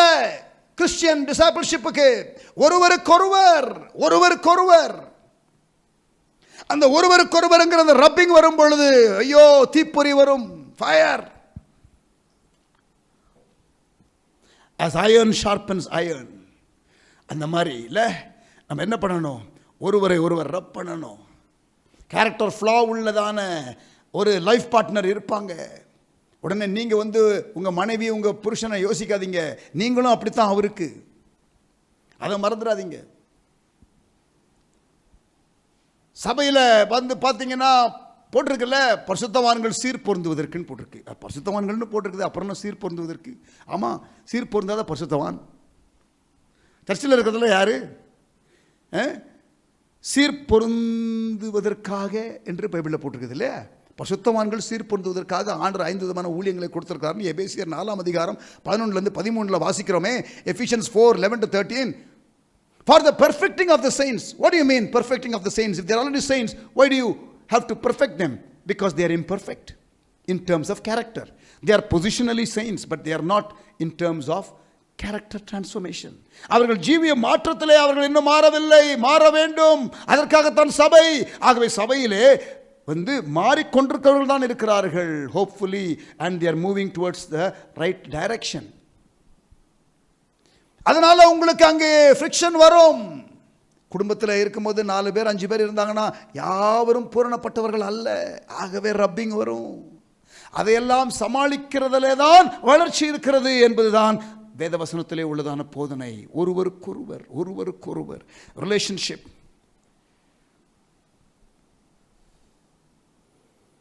அங்க என்ன போட்டிருக்குது? ஒருவருக்கொருவர் தயவாயும் மன உருக்கமாயும், டெண்டர் ஹார்ட்.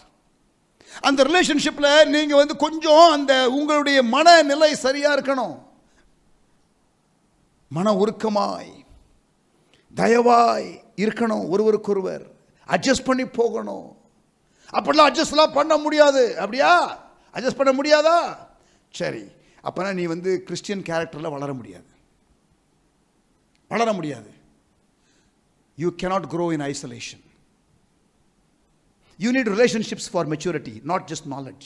நான் தனியா உட்கார்ந்து பைபிளை ஃபுல்லா படிக்க போறேன் 4 தடவை. நீ 4 தடவை இல்ல, நீ 40 முறை படிச்சாலும் தனியா நீ மட்டும் படிச்சு யார் கூட சேர மாட்டேன்றதா நீ டிசைபிள் ஆக முடியாது. பைபிள்ல எங்கேயுமே you will need more knowledge to become disciple னு இல்ல. You need more relationships. உறவுகள். இந்த கசப்பு இருக்கிறவர்களுடைய வாழ்க்கையில் கசப்பு இருந்தால் அதனுடைய அறிகுறிகள் என்ன? எவிடன்சஸ். அதை பார்த்து அதை மேற்கொள்வது எப்படி என்று பார்த்து இன்றைக்கு நான் முடிக்க போகின்றோம். கடைசியாக ஒரு டெலிவரன்ஸ்க்காக நான் ஜெபிக்க போகிறேன். இந்த காரியத்தில் அடிமைத்தனத்தில், அதாவது வேரூன்றி அதிலிருந்து விடுதலை பெற முடியலை, மன்னிக்க முடியலை என்று சொல்லி நீங்கள் இருந்தால் ஜெபிக்கிற வேளையில் சிலரை கர்த்தர் விடுவிப்பார். நீங்கள் எப்படி ஒரு பிசாசு பிடித்தவர்கள் ஜெபிக்கும் பொழுது பொத்துன்னு கீழே விழுந்து அலறி கத்தி போகிறதோ அந்த ஆவி, அது போல சிலர் இன்றைக்கு விடுதலை பெறப்போகிறீர்கள். I believe there is going to be deliverance today in the name of Jesus. You need to be set free. இந்த இச்சைங்கிற காரியம் வரும்பொழுது அதுலேயும் அப்படி ஊறி போயிட்டா டெலிவரன்ஸ் தேவை. இந்த கசப்புங்கிற காரியத்திலையும் ஊறி போயிட்டா டெலிவரன்ஸ் தேவை. இந்த கோபம்ங்கிற காரியத்திலையும் ஊறி போயிட்டா டெலிவரன்ஸ் தேவை. இந்த பெருமைங்கிற காரியத்தில் ஊறி போயிட்டா இந்த எல்லா நெகட்டிவ் இமோஷனும் கொஞ்சம் அதிகமாக இங்கே பாருங்க, ஒரு லெவல் போதனையை கேட்டு மாறலாம், இன்னொரு லெவல் நம்ம செல்ஃப் டெலிவரன்ஸு அந்த ப்ராசஸ் எல்லாம் கரெக்டாக கொடுக்குற ஃபாலோ அப் ஒர்க்கெல்லாம் நீங்கள் செய்து முறையாக அப்படியே கிராஜுவலாக வெளில வரலாம். ஆனால் இன்னொரு ஸ்டேஜ் இருக்குது. You need external help. Somebody need to pray over you.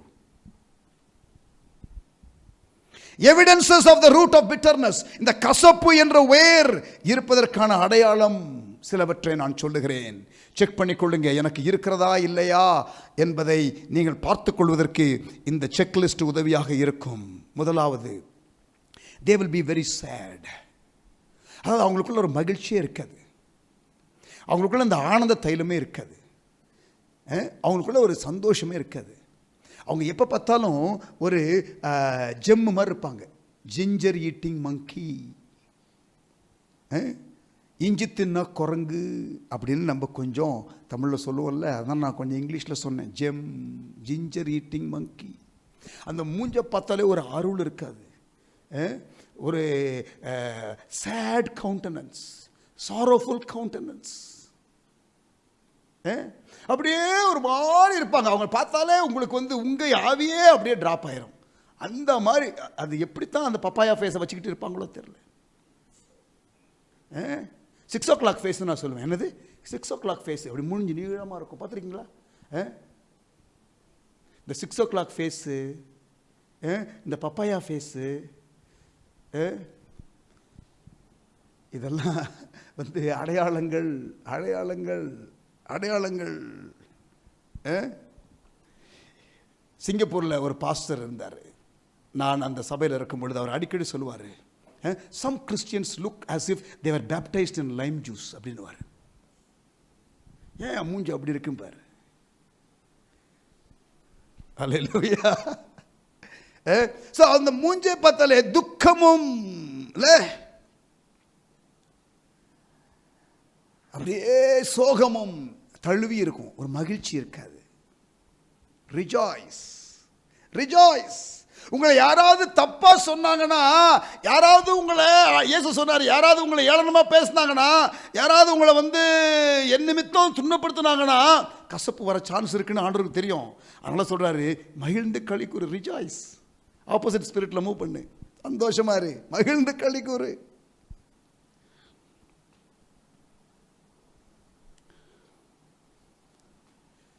ஆமென். ஆவின் கனி மகிழ்ச்சி, ஆவின் கனி மகிழ்ச்சி, சந்தோஷம்ங்கிறது ஆவின் கனி.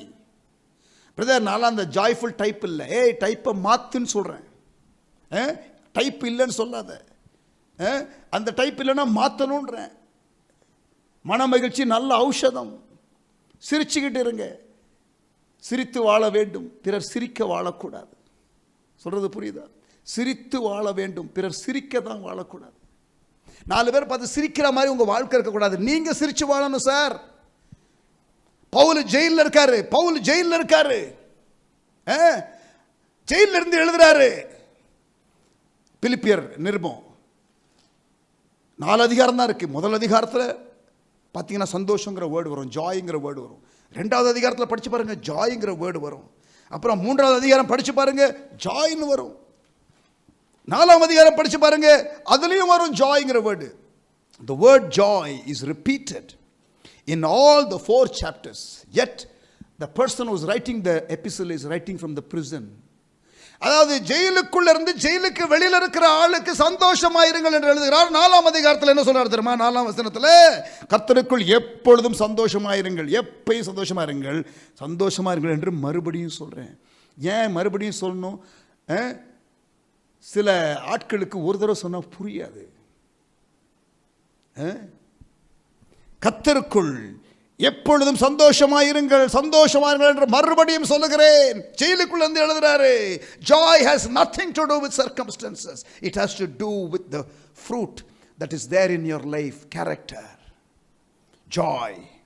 Not to have joy is to have character flaw. I'll repeat.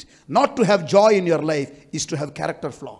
உங்களுக்கு மகிழ்ச்சி, சந்தோஷம் இல்லை என்றால் அது ஒரு சுபாவத்திலே உள்ள ஒரு குறை என்று நான் சொல்லுகிறேன். சிரிக்க முடியாது, சிரிக்க முடியாது.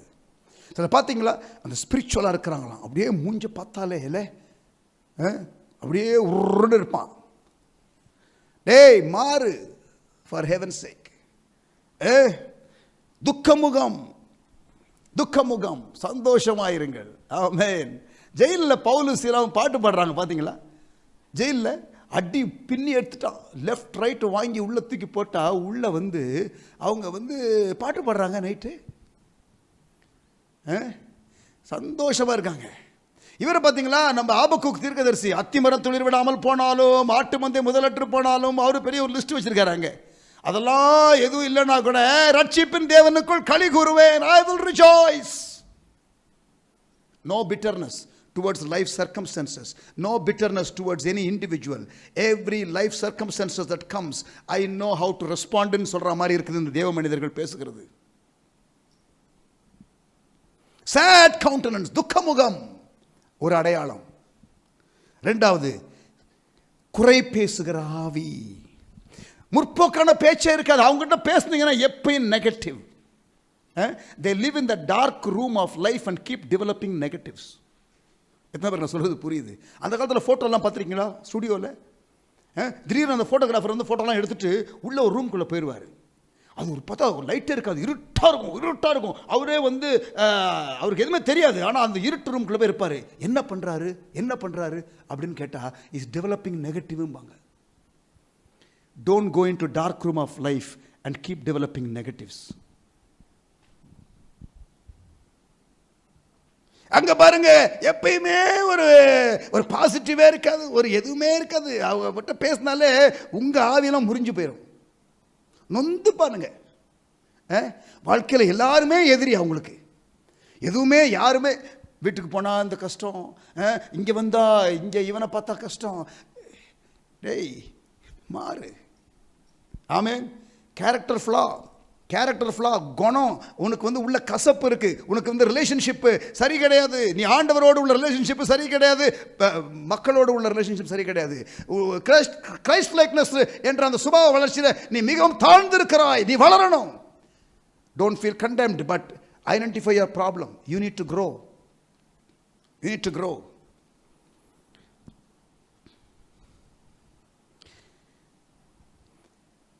சிலர்லாம் பார்த்தீங்கன்னா எப்போ பார்த்தாலும் யாரையாவது குறை சொல்லிக்கிட்டே இருப்பாங்க. அது அந்த கசப்பு உணர்வுலேருந்து வரும். Very sad, very sad. They have nothing to celebrate in life. They have nothing to celebrate in life. Critical talk, sarcasm, sad countenance, always sorrowful, lacking joy. இதெல்லாம் அடையாளங்கள். பிட்டர்னஸ் உள்ள இருக்குது, கசப்பு இருக்குது. மூன்றாவது, inability to trust others and inability to trust God. ஆண்டவரையும் நம்ப முடியல, சுத்தி இருக்கிற மனிதர்களையும் நம்ப முடியல. பரிதாப நிலை. Undealt issues, too many in life. வாழ்க்கையில பல காயங்கள், ஆறாத புண்கள். Always suspicious, எப்பொழுதும் சந்தேகம். நாலாவது, frequent sickness, வியாதி வந்துடும். weakness, lethargic, அதாவது டயர்டாவே எப்பயுமே இருக்கும், பலவீனமாக இருப்பார்கள், வியாதி வந்துவிடும். இது ஒரு மனவியாதி, இது சரீர வியாதியாக வந்துவிடும். You will lose mental balance, you will become insane if not dealt with. Dangerous emotion, ஆபத்தான, அதாவது வந்து கிளியரா திங்க் பண்ண முடியாது. You will not function at your best. உங்களுடைய மூளையே வந்து ஒழுங்கா வேலை செய்யாது.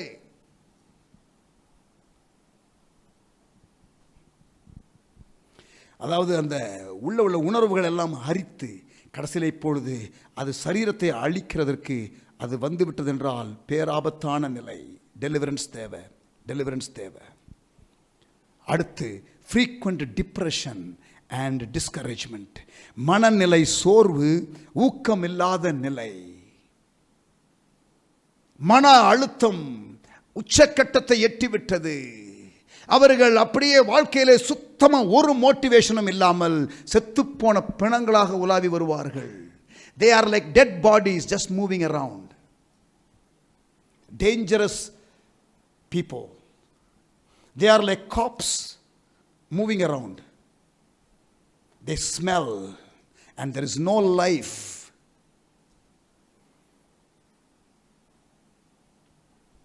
They don't look to God for help. ஆண்டவரை நோக்கி ஒரு அந்த லைஃப் சேஞ்ச் என்வாயர்மெண்ட்டுக்கு வர மாட்டாங்க. யாபேஸ் என்ற ஒரு மனிதன் இருந்தான். அவங்க அம்மா பேர் வச்சுட்டாங்க. என்ன பேரு? யாபேஸ்னு பேர் வச்சுட்டாங்க. ஏன் அப்படி பேர் வச்சாங்க? வேதனையிலே பெற்றெடுத்தேன் என்று சொல்லி பேர் வச்சுட்டாங்க. ஸ்கூலுக்கு போகும்பொழுதுலாம், டே உன் பேர் என்னன்னு கேட்டா, என் பேர் பெயின், பேரே பெயின். அம்மா அப்படி வச்சுட்டாங்களா? ஏண்டா வச்சாங்க? He was carrying that stigma, Jabez. ஆனால் ஒரு காலகட்டம் வந்தது, இட்ஸ் enough என்று சொல்லி, தேவரீர் என்னை ஆசீர்வதியும், என் எல்லையை பெரிதாக்கும், உம்முடைய கரம் என்னோடு கூட இருக்கட்டும், தீங்கு அணுகாதபடி என்னை காத்துக்கொள்ளும் என்று சொல்லி ஒரு பிரேக் த்ரூ பிரேயரை செய்து அவன் யாபேஸ் தன்னுடைய அந்த கட்டுப்பாடிலிருந்து, today you need to come out like that, யாபேஸை போல வெளியில வா. யாபேஸை போல, இங்க பாருங்க, யோசிச்சு பார்த்துருக்காரு யாபேஸ், என்னடா இது நமக்கு இவ்வளவு சாபமா. யாபேஸ் எந்த காலத்தில் வாழ்ந்தா தெரியுமா? யூனோ வென் ஜாபேஸ் லிவ்ட், அந்த நியாயாதிபதிகள் புஸ்தகத்தில் அந்த நிலங்கள் எல்லாம் பங்கு போட்டாங்க தெரியுமா? அந்த பங்கு போட்ட நேரத்தில் வந்து பார்த்தான், அவனுக்கு வந்து அந்த போர்ஷன் ஆஃப் லேண்ட் என்ன இவ்வளோ சின்னது. இஸ்ரவேல் ஜனங்கள் செங்கடலை கடந்தார்கள், அந்த ஸ்டோரியெல்லாம் கேட்டிருக்கான். அப்புறம் வந்து கண்மலையிலும் தண்ணி வந்துச்சு, அப்படிலாம் ஆண்டவர் செஞ்சாரா? இதெல்லாம் ஸ்டோரியெல்லாம் கேட்டு வளர்ந்த பிள்ளை இப்போ வந்து பார்த்தா, எனக்கு இதுதானா? How come only I have this?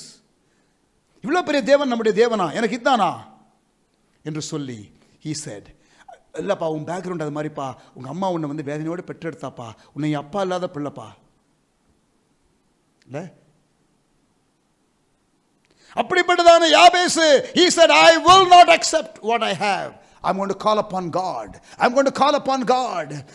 வாழ்க்கையில கசப்பு, வாழ்க்கையில பெயின், பேரே வச்சுட்டாங்க பெயின்னு. அப்படிப்பட்ட சூழ்நிலையில் இருக்கிற யாபேசு God என்று கத்துகிறான். தேவரீர் என்னை ஆசீர்வதியும். நீங்க என்ன ஆசீர்வதிக்கணும் ஆண்டவரே.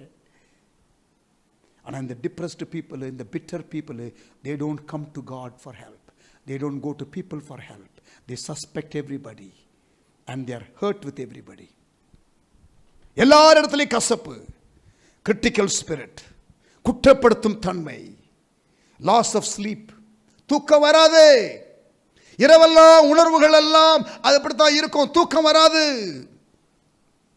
Sleepless nights because you always keep thinking about it. ஆனா எப்படியோ எது இருக்கோ இல்லையோ இந்த நெகட்டிவ் காரியங்கள் இருக்குல்ல வாழ்க்கையில, அது மட்டும் டீட்டெயிலா ஞாபகம் இருக்கும். அதுக்கு எங்கிருந்து தான் மெமரி வருமோ தெரியாது. They catalog every offense against them and are always ready to show others how much they have been hurt. நீங்க அவங்களோட ஒரு டீ குடிக்க போங்களேன், கதையா சொல்லுவாங்க. அவங்களோட லஞ்ச் சாப்பிடுங்களேன், அவங்க நிறைய கதைகள் சொல்லுவாங்க. அவங்களோட உட்கார்ந்து நீங்க ஃபெல்லோஷிப் கூட பண்ண ட்ரை பண்ணுங்களேன், they will tell you stories. They will tell you stories. Evidences. Mother Teresa, அன்னை தெரேசா கல்கத்தாவில் ஒரு மாபெரும் சோஷியல் ஒர்க் செய்த அருமையான சகோதரி. அவங்க சொன்ன ஒரு காரியத்தை நான் உங்களுக்கு சொல்கிறேன், கவனிங்க, வாசிக்கிறேன். People ask me what advice I have for a married couple struggling in their relationship. Mother Teresa அவங்க சொல்கிறாங்க, people ask me what advice I have for a married couple struggling in their relationship. I always answer, pray and forgive. And to young people from violent homes, I say, pray and forgive. And again, even to the single mother with no family support, I tell her, pray and forgive. She is keeping it simple. ஆங்கிலத்தில் சொல்கிறேன். அன்னை Teresa அவங்க கிட்ட கேட்கும் பொழுது, திருமணமானதான தம்பதியருக்கு, உறவிலே விரிசல் இருக்கிறதான தம்பதியருக்கு, போராட்டம் இருக்கிறதான அந்த ஹஸ்பண்ட் ஒய்ஃபுக்கு உங்களுடைய ஆலோசனை என்னவாக இருக்கும் என்று கேட்ட பொழுது அவர்கள் சொல்லுவார்களாம், ஜெபியுங்கள், மன்னியுங்கள், ஜெபியுங்கள், மன்னியுங்கள். அப்புறம் வாலிபர்கள்,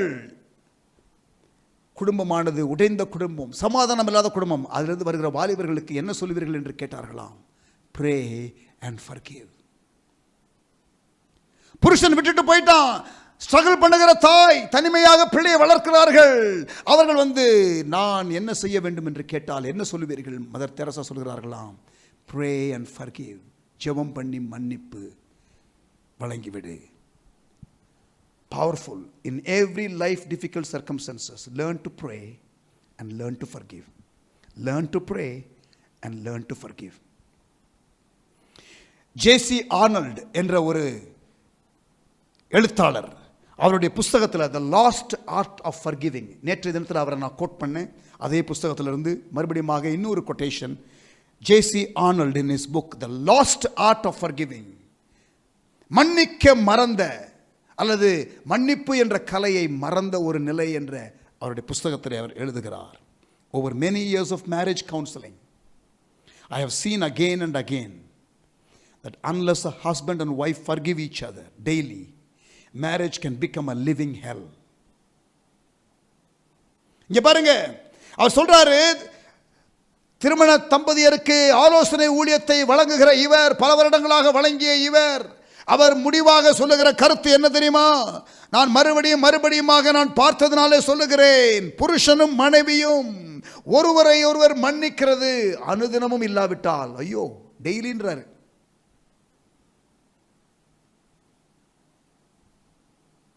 A husband and wife forgive each other daily unless they do that. அதை செய்தால் ஒழிய திருமணமானது ஒரு நரக வாழ்வை போல இருக்கும். Unless a husband and wife forgive each other daily, marriage can become a living hell. அதோடு கூட அவர் நிறுத்தவில்லை. அவர் தொடர்ந்து சொல்லுகிறார், I have also seen that the thorniest problems can often be resolved with 3 simple words. I am sorry. அவர் சொல்லுகிறார், அதாவது முட்கள் நிறைந்த கடினமான பிரச்சனையாக இருந்தாலும் அதை நாம் எளிதாக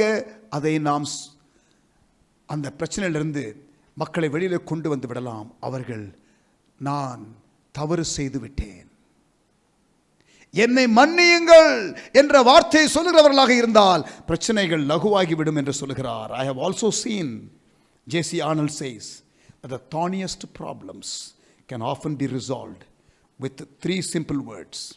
I am sorry. என்னை மன்னித்து விடுங்கள்.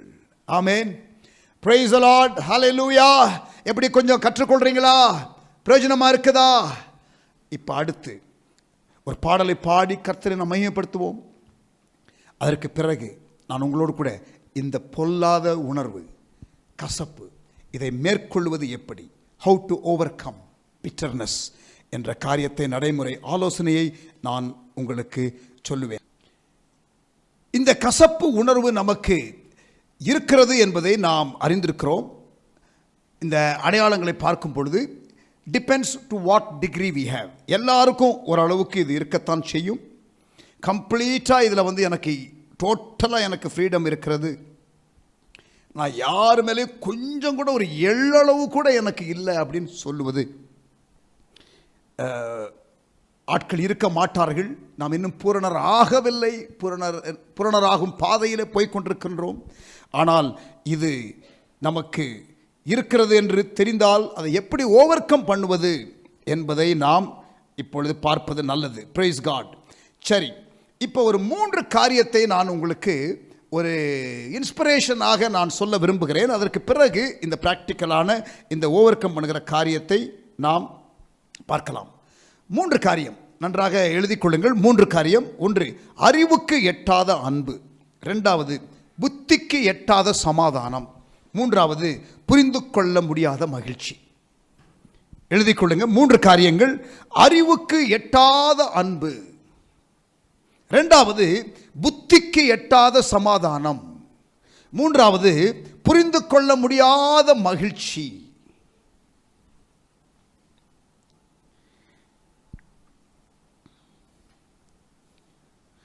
A love that surpasses knowledge, a peace that surpasses understanding, and a joy that is incomprehensible. சரியா? இந்த 3 காரியங்களை நான் சொல்லுகிறேன் என்றால் இது இருந்தால் நாம் இந்த கசப்புங்கிற காரியம் நமக்கு இருக்காது, மன்னிக்கிற காரியங்கள் நமக்கு இருக்கும். சரியா? அறிவு கெட்டாத அன்பு, இதை குறித்து நான் ஏற்கனவே அந்த முன்னுரையிலே நான் பேசும்போது சொல்லியிருக்கிறேன். ஆனால் இந்த நேரத்தில் இதை பார்ப்பது நமக்கு ஏற்றது. எடுத்துக்கொள்ளுங்கள். எபேசியர் 3ஆம் அதிகாரம், எபிஷியன்ஸ் சாப்டர் 3. எபேசியர் 3ஆம் அதிகாரம். பவுல் ஜெபிக்கிறார் விசுவாசிகளுக்காக. பவுல் எபேசு பட்டணத்தில் இருக்கிற விசுவாசிகளுக்காக ஜெபிக்கிறார். என்ன ஜெபிக்கிறார்? வசனம் 15 verse 15 onwards. நம்முடைய கர்த்தராய் இருக்கிற இயேசு கிறிஸ்துவினுடைய பிதாவை நோக்கி முழங்கால் படியிட்டு பவுல் இப்பொழுது எபேசு பட்டணத்தில் இருக்கிற விசுவாசிகளுக்காக ஜெபிக்கிறார். என்ன ஜெபிக்கிறார்? நீங்கள் அவருடைய ஆவியினாலே உள்ளான மனுஷனிலே வல்லமையாய் பலப்படணும். நீங்க உள்ளான மனுஷனிலே பலப்படணும். அடுத்து, விசுவாசத்திலே கிறிஸ்து உங்கள் இருதயங்களிலே வாசமாய் இருக்கணும். நீங்கள் அன்பிலே வேரூன்றி, நீங்கள் அன்பிலே நிலை பெற்றவர்களாகி, கவனிங்க, நீங்கள் அன்பிலே வேரூன்றி, நீங்கள் அன்பிலே நிலை பெற்றவர்களாகி. அடுத்து 18ஆம் வசனம், எபேசியர் 3ஆம் அதிகாரம், எபிஷியன்ஸ் 3 verse 18. சகல பரிசுத்தவான்களோடு கூட கிறிஸ்துவனுடைய அன்பின் அகலம், ஆழம், நீளம், உயரம் எல்லாவற்றையும் நீங்கள் உணர்ந்து, இங்கே பாருங்க, அன்பிலே வேரூன்றி இருக்க வேண்டும், அன்பிலே நிலை பெற்றிருக்க வேண்டும், அன்பின் அகலம், ஆழம், நீளம், உயரம் இதை நீங்கள் அறிந்து கொள்ள வேண்டும். அப்போ ஆண்டவருடைய அன்பிலே நீங்கள் மூழ்கி இருக்கணும். நீங்கள் அந்த ஆண்டவருடைய அன்பிலே நிறைந்து காணப்படணும். பவுல் ஜெபிக்கிறார் எபேசு பட்டணத்தில் உள்ள விசுவாசிகளுக்காக. சொல்லிட்டு அறிவுக்கு எட்டாத அந்த அன்பை, என்னது அறிவுக்கு எட்டாத அந்த அன்பை, a love that surpasses knowledge, அப்படின்னு சொல்லிட்டு அறிவு கெட்டாத அந்த அன்பை அறிந்து கொள்ள வல்லவர்களாகன்றாரு. You must know the love that surpasses all knowledge. Is Paul confused? He is saying you cannot comprehend. It is a love that surpasses knowledge, and he is saying you must know it. He says you cannot know it on one count, and immediately he says you must know it. அதாவது ஒரு முறை அவர் சொல்லுகிறார் அந்த அறிவு கெட்டாத அன்புங்கிறாரு, அப்புறம் அதை அறிந்து கொள்ளணுங்கிறாரு. என்ன பவுல் என்ன கன்ஃபியூஸ் ஆயிட்டாரா அப்படிங்கிற ஒரு சின்ன ஒரு கேள்விகள் அங்கே வரும். அதை வாசிக்கும் பொழுது கவனிங்க, இந்த அறிவு கெட்டாத அன்புனா என்னது? இப்போ பாருங்க, இப்போ வந்து இங்கே கீபோர்டு ப்ளே பண்ணுறாருல ஒரு பிரதரு பாஸ்டர் சேவியர், அவருடைய பாடல் கூட 2 பாடல்கள் நீங்கள் கேட்டீங்க. கண்களை திறந்தருளும் என்ற ஒரு பாடலை அவர் சில நாட்களுக்கு முன்பதாக அவர் பாடினது உங்களுக்கு ஞாபகம் இருக்கலாம். பாஸ்டர் சேவியர் அவர் வந்து இங்கே லாக்டவுன் ஆரம்பித்ததுலேருந்து அவர் ரெகுலராக இங்கே வர்றாரு. இந்த ஆன்லைன் ப்ரேயர் ஆரம்பித்ததுலேருந்து வர்றாரு, ரெகுலராக வர்றாரு. இப்போ பார்த்தீங்கன்னா இது வந்து இன்றைக்கி 82வது நாள்னு நினைக்கிறேன், 81வது நாளா 81வது நாள் டெய்லி வர்றாரு. நைஸ் பிரதர், நல்லா எப்பயுமே வந்து நல்லா எங்ககிட்ட பேசுவார். முடிஞ்ச உடனே நல்லா வந்து சிரிச்ச முகத்தோடு பேசுவார். என் மேலே ஒரு நல்ல ஒரு மதிப்பு மரியாதை, நல்லா பேசுவார், நல்லா சொல்லுவார். ஏன்னா அவரை நான் பார்த்தோன்னே எனக்கு சந்தோஷம். அதுவும் இன்னொரு நல்ல பழக்கம் இருக்குது. அவர் வந்து பார்த்திங்கன்னா வந்து எங்களுடைய பாஸ்டர்ஸ் ஃபெல்லோஷிப்பில் இருக்கார். 2 ஃபெல்லோஷிப்புக்கு வருவார் மந்த்லி. இப்போ இந்த லாக்டவுனுக்குலாம் முன்னாடி சொல்கிறேன், வரும்போது ஏதாவது பிஸ்கெட்டு இல்லைன்னா முறுக்கு இதை வாங்கிட்டு வருவார். என் மேலே ஒரு அன்பு. இந்த பிரதர் வந்துட்டு போனாருன்னா பார்த்தீங்கன்னா என் ரூமில் இல்லைன்னா என் பேக்கில் இல்லைன்னா வந்து இல்லை எங்கள் ஸ்டாஃபு ஏதாவது கொடுப்பாங்க, பார்த்தா வந்து பாஸ்டர் சேவியர் கொடுத்தாரு அப்படிம்பாங்க. ஸோ அந்த மாதிரி ஒரு சகோதரர், சரியா? அப்போ வந்து நான் நினச்சிக்கிட்டு இருக்கிறேன், இவர் வந்து நல்ல சகோதரர், இவர் வந்து நம்ம மேலே ஒரு நல்ல மதிப்பு மரியாதை வச்சுருக்காரு, அப்படித்தான் நான் நினச்சிக்கிட்டு இருக்கிறேன். ஆனால் திடீர்னு நான் கேள்விப்பட்டேன், இங்கே பாருங்க, இது வந்து சும்மா ஒரு கற்பனைக்கு சொல்கிறது, நீங்கள் வந்து உடனே அது ரியல் நினச்சிட போகிறீங்க. ஒரு உங்களுக்கு அந்த புரியறதுக்காக நான் சொல்கிறேன். ஆனால் எனக்கு திடீர்னு ஒரு நியூஸ் வருது, எதிர்பாராமல் வந்து பிரதர் இந்த பாஸ்டர் சேவியர்னு ஒருத்தர் இருக்கார், அவர் உங்களுக்கு தெரியுமா? தெரியும், அவர் கூட வராரு. பிரதர் அவர் உங்களை பற்றி ரொம்ப மோசமாக பேசிக்கிட்டு இருக்காரு பிரதர் அப்படின்னு எனக்கு ஆதம்பாக்கத்துலேருந்து ஒருத்தர் சொல்கிறாருன்னு வச்சுக்கிடுங்க. எனக்கு யோசிக்கிறேன், என்னடா இது இப்படி இவர் பேச மாட்டாரே. ஆனால் சரி, ஏதோ சொல்கிறாங்க, அது ஒரு ரிப்போர்ட் வருது, அப்படி இருக்கட்டும். அப்புறம் பார்த்தா ஒரு 2 நாள் கழித்து இன்னொருத்தர் வரும்போது பேசிட்டே இருக்கும்போது வந்து அப்போ சொல்கிறாரு, இந்த உங்களுக்கும் பாஸ்டர் சேவியருக்கும் ஏதாவது மனசு கஷ்டமா? இல்லையே, நல்லா தானே எல்லாமே இருக்குது. இல்லை பிரதர், அவர் வந்து பேசிகிட்டே இருக்கும்போது வந்து உங்களை பற்றி யாரோ சொன்னாங்க, அவர் உடனே குறுக்க வந்து அவரை வந்து நம்பாதீங்க, அவர் ரொம்ப மோசமான ஆள் அப்படின்னு சொன்னார் அப்படின்னு சொல்கிறாங்க. 1 இப்போ 2, சரியா? இதோட நின்னா பரவாயில்ல. அப்புறம் சமீபத்தில் இன்னொரு சம்பவம் 3வது வருது. சரி, அப்படி நடந்துருச்சா? 3 பேர் வந்து எனக்கு பாஸ்டர் சேவியர் வந்து என்னை பற்றி என்னமோ நெகட்டிவாக பேசுகிறாரு அப்படிங்கிற ஒரு நியூஸ் வந்துருச்சு. இப்போ அடுத்த முறை அவர் என்னை பார்க்க வர்றாரு, சரியா? அவர் வரும்போது என்னால் வந்து அவரை முன்னால் நேசித்த மாதிரி நேசிக்க முடியல. அவரை பார்த்த உடனே அந்த ஐபால் டு ஐபால் அந்த கான்டாக்ட் கொடுக்க முடியல. ஏன்? இப்போ இதுவரைக்கும் எனக்கு இல்லாத ஒரு அறிவு, இப்போ புது அறிவு வந்திருக்கு. என்ன அறிவு? இவர் நம்மளை பற்றி பேசுகிறாருங்கிற அறிவு. I have a knowledge which I did not have before. இப்போ ஒரு நாலெட்ஜ் இருக்குது. என்ன நாலெட்ஜ்? இவர் நம்மளை பற்றி நெகட்டிவாக பேசுகிறாரு அப்படிங்கிற ஒரு நாலெட்ஜ். இப்படி இருக்கும்போது என்ன ஆகும்னா, அந்த நாலெட்ஜ் இருக்குதே அது தடையாக வரும். அது தடையாக வரும். It comes as a hindrance. I am not able to love this brother Xavier because something is blocking. And what is blocking? The knowledge that I have about him. The new knowledge that I have about him, that he is bad-mouthing me. He is gossiping about me. He is saying false things about me. He is accusing me. அவர் என்னை குற்றப்படுத்துகிறார் என்ற news வந்த உடனே இங்கே பாருங்க, இந்த அன்பு இப்பொழுது நேசிக்கிறதற்காக வருகிறது. ஆனால் இங்கே ஒரு அறிவு என்ன பண்ணுகிறது? தடை செய்கிறது. ஆனால் இங்கே கவனிங்க, அறிவு கெட்டாத ஒரு அன்பு என்று பவுல் சொல்லுகிறார். அது என்ன தெரியுமா? இப்படிப்பட்டதான அறிவு கெட்டாத அன்பு என்பது அவருடைய அன்பின் அகலம், ஆழம், நீளம், உயரம், அவருடைய அன்பிலே நான் வேறொன்று நிலை பெற்று இருந்தால், இயேசுனுடைய அன்பிலே, தேவனுடைய அன்பில் நான் மூழ்கி இருந்தால், எனக்கு அடுத்த முறை பாஸ்டர் சேவியரை பார்க்கும் பொழுது இந்த நியூஸ் இருந்தா கூட என்ன பண்ணும் தெரியுமா? I will still love him. முன்பு போலவே நான் நேசிப்பேன். ஆனா இந்த அறிவு என்ன சொல்லும் தெரியுமா? ஏய், அவன் தான் உன்னை பத்தி இப்படி பேசினானே அப்படின்னு சொல்லும். ஆனா இந்த அன்பு என்ன சொல்ல தெரியுமா? பரவாயில்ல, இருக்கட்டும் அப்படின்னு சொல்லி அறிவுக்கு எட்டாத அன்பு, இந்த அறிவுங்கிற பவுண்டரியை கடந்து போகிற அன்பு, love that surpasses knowledge. இப்படிப்பட்ட அன்பு உங்களுக்குள்ளே இருக்க வேண்டும் என்று எபேசு பட்டணத்தில் உள்ள விசுவாசிகளுக்காக பவுல் ஜெபிக்கிறார். Wow, look at the deep prayer of Paul for the believers in Ephesus. அப்படி ஜெபிக்கும்போது என்ன நடக்குமாம்? அடுத்து பாருங்க, what happens? அறிவு கெட்டத அந்த அன்பை அறிந்து கொள்ள வல்லவர்களாகவும் தேவனுடைய சகல பரிபூரணத்தாலும் நிறையப்படவும் அவர் தமது மகிமையினுடைய ஐஸ்வர்யத்தின்படி உங்களுக்கு அனுக்கிரகம் பண்ண வேண்டும் என்றும் வேண்டிக் கொள்கிறேன். இதான் என்னுடைய பிரேயர். அப்படி நான் வேண்டிக் கொள்ளும் என்ன நடக்கும்? அடுத்த வசனம், நாம் வேண்டிக் கொள்கிறதற்கும் நினைக்கிறதற்கும் மிகவும் அதிகமாய். இங்கே பாருங்க, இந்த வசனம் எப்படி யூஸ் பண்ணுவோம்? நம்ம அடிக்கடி யூஸ் பண்ணுவோம்ல. நாம் வேண்டிக் கொள்கிறதற்கும் நினைக்கிறதற்கும் மிகவும் அதிகமாய். நான் 15,000 ரூபாய் 20,000 ரூபாய் சம்பளத்துக்காக ஒரு வேலையை தேடிக்கொண்டிருந்தேன்.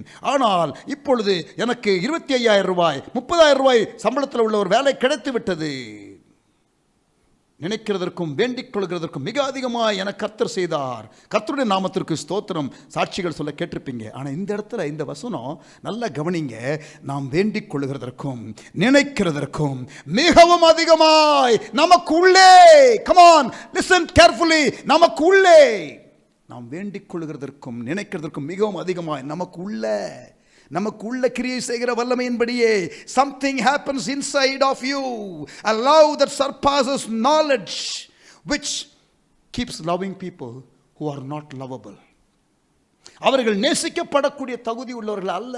அவர்கள் இப்படிப்பட்டதான சுபாவம் உடையவர்கள். அவன் எனக்கு இதை செய்தான், நான் அவனை பழி வாங்குவேன் என்ற எண்ணம் இல்லை.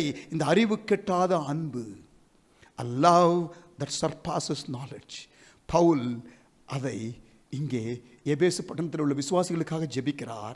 அப்படி ஜெபிச்சு விட்டு சொல்றாரு, நான் வேண்டிக் கொள்கிறதற்கும் நினைக்கிறதற்கும் மிகவும் அதிகமாய் நமக்குள்ளே கிரியை செய்கிற தேவன் என்று சொல்கிறார். இன்றைக்கு தேவனுடைய ஊழியக்காரனாக நான் சொல்லுகிறேன், உங்களுக்காக நான் ஜெபிக்க போகிறேன். நீங்கள் அன்பிலே வேரூன்றி, நீங்கள் நிலை பெற்றவர்கள் ஆகி, நீங்கள் அன்பின் அகலம், ஆழம், நீளம், உயரம் என்னதென்று அறிந்து, நீங்கள் அந்த தேவனுடைய அன்பிலே நீந்தி மூழ்க வேண்டும். அந்த அன்பின் வெளிப்பாடை பெற்று அந்த அன்பை நீங்கள் ரிசீவ் பண்ணணும். எந்த அளவுக்கு என்றால் அறிவு கெட்டாத அந்த அன்பை நீங்கள் அறிந்து கொள்ளணும். அப்படி நான் ஜெபிக்கும் பொழுது என் ஆண்டவர் நான் வேண்டிக் கொள்கிறதற்கும் நினைக்கிறதற்கும் மிகவும் அதிகமாய் உங்களுக்குள்ளே எனக்குள்ளே கிரியை செய்ய வல்லவராய் இருக்கிறார். அந்த பிரேக் த்ரூவை கர்த்தர் இன்றைக்கு கொடுப்பாராக. ஆமென். அறிவு கெட்டாத அன்பு. இரண்டாவது, புத்தி கெட்டாத சமாதானம். புத்தி கெட்டாத சமாதானம். இன்ட்ரெஸ்டிங்ல, பிலிப்பியர் 4ஆம் அதிகாரம், Philippians chapter 4, கடைசியாக சகோதரரே, 8ஆம் வசனம். பிலிப்பியர் 4ஆம் அதிகாரம் 8ஆம் வசனம். கடைசியாக சகோதரரே, அதில் நீங்க ஆரம்பத்தில் நீங்க பார்த்தீங்கன்னா ஒன்றுக்கும் கவலைப்படாமல், 6ஆம் வசனம், கவலைப்படாதீங்க, வாழ்க்கையில் நொந்து போயிருக்காதீங்க, இல்ல கவலைப்படாதீங்க, எல்லாவற்றையும் என்ன பண்ணுங்க, உங்கள் விண்ணப்பங்களை, 6ஆம் வசனம், ஸ்தோத்திரத்தையும் தேவனுக்கு தெரியப்படுத்துங்க. அப்பொழுது 7ஆம் வசனம், 6, 7 வசனங்கள், Philippians 4, 6 and 7, நீங்கள் ஒன்றுக்கும் கவலைப்படாமல் எல்லாவற்றையும் குறித்து உங்கள் விண்ணப்பங்களை ஸ்தோத்திரத்தோடே கூடிய விண்ணப்பத்தினால் தேவனுக்கு தெரியப்படுத்துங்கள்.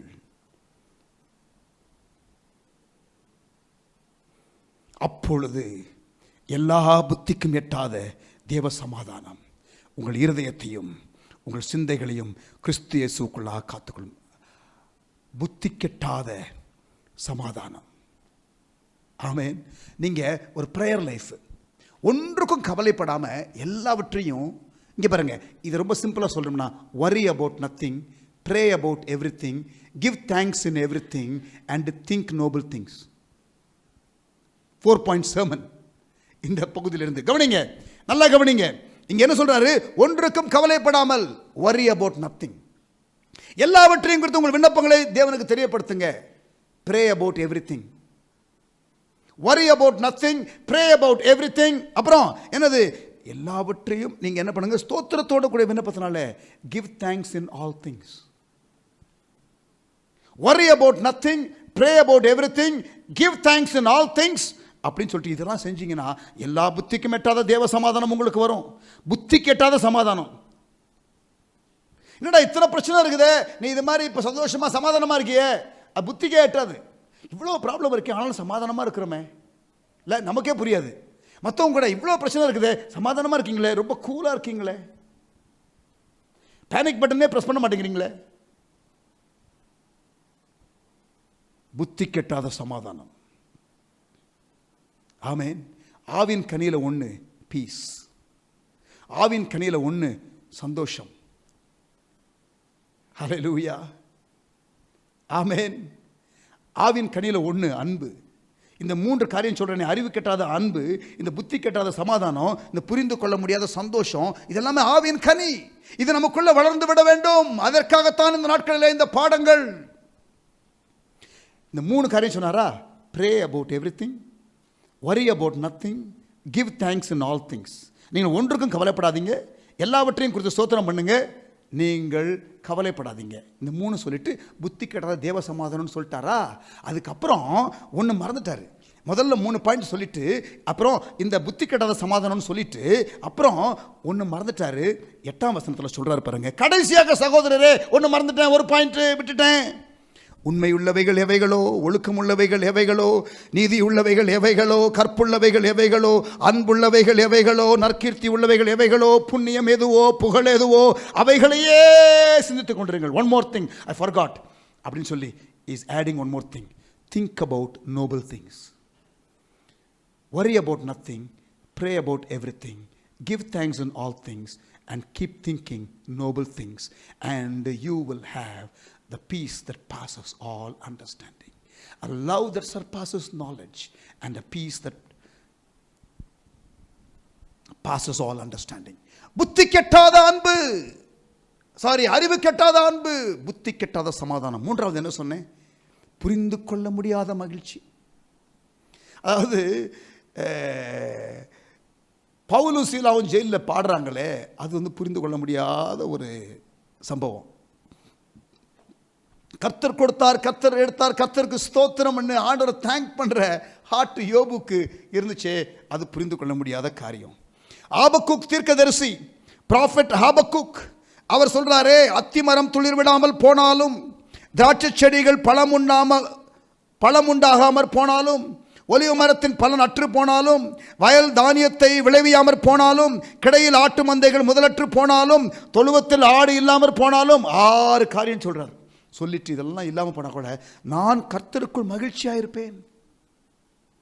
I will rejoice. இது புரிந்து கொள்ள முடியாத மகிழ்ச்சி, புரிந்து கொள்ள முடியாத மகிழ்ச்சி. என் ரட்சிப்பின் தேவனுக்குள் களி கூறுவேன்.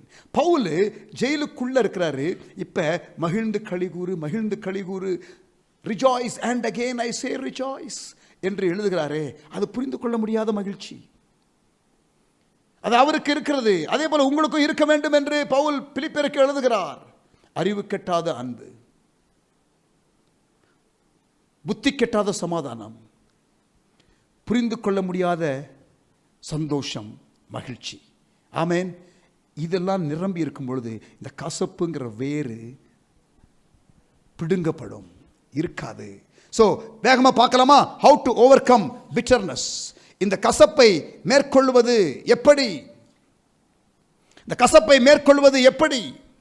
முதலாவது, முழுமையாக மற்றவர்களை மன்னியுங்கள். fully forgive each of those who have offended you.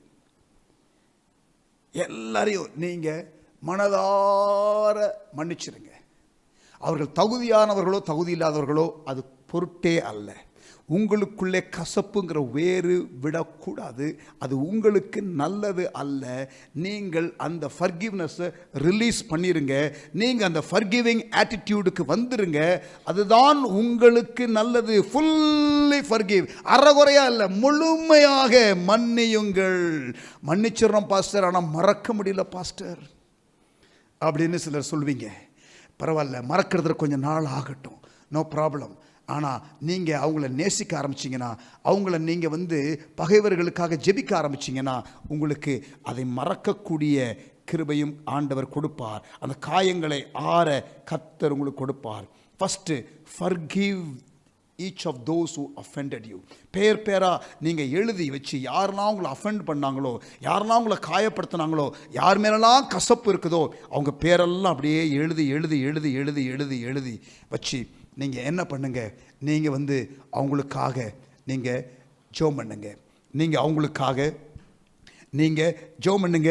அவங்கள மன்னிச்சிட்டேன் அப்படிங்கிற நிலைமை வர்ற வரைக்கும் நீங்கள் ஜெபம் பண்ணி அந்த ஃபுல் ஃபர்கிவ்னஸை ரிலீஸ் பண்ணுறதுக்கு நீங்கள் எஃபர்ட்டை எடுங்க. Number 1, fully forgive each of those who offended you. List போட்டு பேர் எழுதி முழுமையாக மன்னியுங்கள். ரெண்டாவது, நம்பர் 2, ரெண்டாவதாக, know that we are not perfect and that we are also in need of forgiveness. உங்களுக்கும் மன்னிப்பு தேவை என்பதை மறந்துவிட வேண்டாம். இதை நீங்க ஓவர் கம் பண்ணுவதற்கு one of the key is going to be the realization that I also need forgiveness. God will forgive you to the extent you forgive others அப்படிங்கிற வசனம் ஏராளம் இருக்கிறது. நீங்கள் எந்த அளவுக்கு மற்றவர்களை மன்னிக்கிறீர்களோ அந்த அளவுக்கு தான் தேவன் உங்களை மன்னிப்பார் என்ற ஆதாரப்படுத்துகிற வசனம் ஏராளம் இருக்கிறது. உங்களுக்கு மன்னிப்பு தேவை என்ற உணர்வு வரும் பொழுதே நீங்கள் பிறரை மன்னிக்கக்கூடிய ஒரு கிருபையை பெற்றுக்கொள்வீர்கள். அந்த அவசியத்தை நீங்கள் உணர்வீர்கள். ஆமென். ஃபஸ்ட்டு நீங்கள் பிறரை முழுமையாக மன்னியுங்கள். அது ஸ்ட்ரகிளாக இருந்துச்சுன்னா அதை ஒருவேளை கொஞ்ச நேரம் நீங்கள் பார்க் பண்ணி வச்சுக்கிடுங்க. மற்ற காரியங்களெல்லாம் ப்ராசஸ் பண்ணுங்க. அதுக்கப்புறம் திருப்பி ரீவிசிட் பண்ணுங்க. ஆனால் அந்த காரியம் செய்து ஆக வேண்டும். ரெண்டாவதாக, உங்களுக்கு மன்னிப்பு தேவை என்பதை நீங்கள் மறந்துவிடக்கூடாது. Understand that we are to forgive because we are forgiven and also realize that we need forgiveness and therefore we must also forgive. நாம் பிறரை மன்னித்தால் தான் நமக்கு மன்னிப்பு உண்டு என்பதையும் மறந்துவிடக்கூடாது. ஆமென். நாம் மன்னிக்கப்பட்டிருக்கிறோம் என்பதையும் உணர்ந்து அந்த நன்றியுள்ள இதயத்தோடு பிறரையும் நீங்கள் மன்னிக்க வேண்டும். சிலர் சொல்லுவாங்க, you don't understand what they did to me. இங்கே பாருங்க, அவங்க எனக்கு என்ன செய்தாங்கிறது உங்களுக்கு ஆக்சுவலாக தெரியாது தெரியுமா அப்படின்னு சொல்லுவாங்க. அப்படி சொன்னாங்கனாலே கவனிங்க, அப்படி சொல்கிறவங்க நீங்கள் இருந்தீங்கன்னா you are already in a drop. You're already in a trap. Brother, sister, இங்க பாருங்க, நீங்க சொல்றீங்க பிரதர் மன்னிங்கன்னு, ஆனா ஏன் பிரச்சனை, அவன் என்ன எனக்கு செய்தாங்கிறத உங்களுக்கு தெரியாது என்று நீங்க சொல்றீங்க தெரியுமா? நீங்கள் வலையிலே சிக்கிவிட்டீர்கள். கசப்பு என்ற வேர் உங்களுக்குள்ளே வருவதற்கான வலையிலே சிக்கிவிட்டீர்கள். ரைட், எனக்கு தெரியாது. நீங்க ஆர்கியூ பண்றீங்கல்ல, உங்களுக்கு தெரியாது pastor. I don't know. Agreed. But Jesus knows. But Jesus knows how much that brother, that sister has hurt you. உங்களை எந்த அளவுக்கு காயப்படுத்தி இருக்கிறார்கள் அவர்கள் என்பது இயேசுவுக்கு தெரியும். இயேசு பூரணமான வாழ்க்கை வாழ்ந்தார். He lived a perfect life. அவர் அடிக்கப்பட்டார், அவர் ஏளனமாய் பேசப்பட்டார், அவரை காரி துப்பினார்கள், அவரை சிலுவையிலே, கோர சிலுவையிலே, சபிக்கப்பட்ட சிலுவையிலே அவரை ஒரு கொடூரமான மரணத்திலே அவரை நடத்தி கொண்டு போனார்கள். அதை பிதாவானவர் அறிந்திருக்கிறார். இப்படி தான் அவருடைய குமாரனாகிய இயேசு கடந்து போவார் என்று. ஆனாலும் வேதத்தில் யோவான் 3:16 சொல்லுகிறது, God so loved the world. God so loved the world. இவ்வளவாய் உலகத்தில் அன்பு கூர்ந்தார், எவ்வளவாய் தன் ஒரே பேரான குமாரனை கொடுத்து. God so loved the world that he gave his only begotten son, that whosoever believes in him should not perish but have life eternal. தேவன் தம்முடைய ஒரே பேரான குமாரனை விசுவாசிக்கிறவன் எவனோ அவன் கெட்டு போகாமல் நித்திய ஜீவனை அடையும்படிக்கு இயேசு கிறிஸ்துவை தந்தருளி இவ்வளவாய் உலகத்தில் அன்பு கூர்ந்தார். இவ்வளவாய் உலகத்தில் அன்பு கூர்ந்தார்.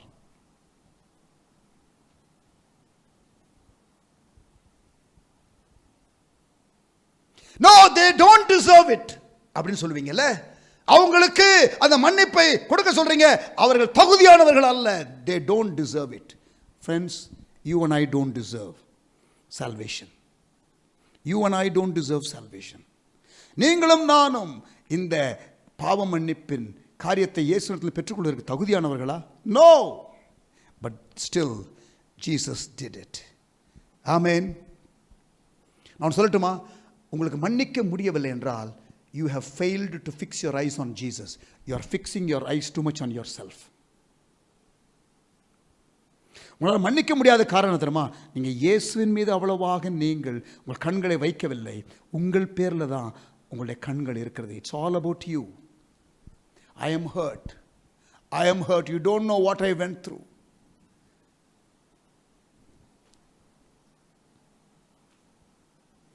ஒருவர் ரொம்ப வைராக்கியமா சொல்றாரு, இங்க பாருங்க இந்த மாதிரி அவன் செஞ்சிட்டான், someone should pay for that. இல்ல இவ்வளவு டேமேஜ் என்ன பண்ணிட்டான், someone should pay for that அப்படின்னு ஸ்கிரீம் பண்றீங்களா? Jesus is saying, son, I paid for it. What do you mean somebody should pay for it? Jesus paid for it. You don't understand. God understands.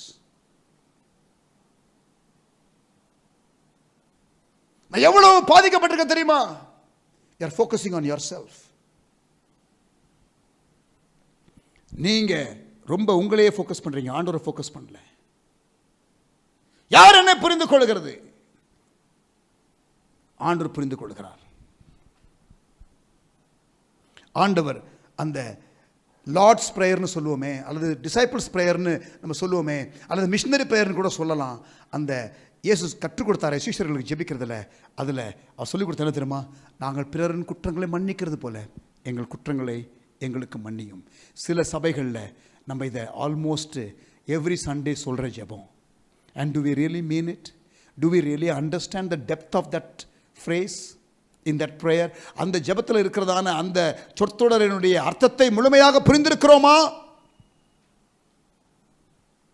How serious do we take those words from the Lord's Prayer?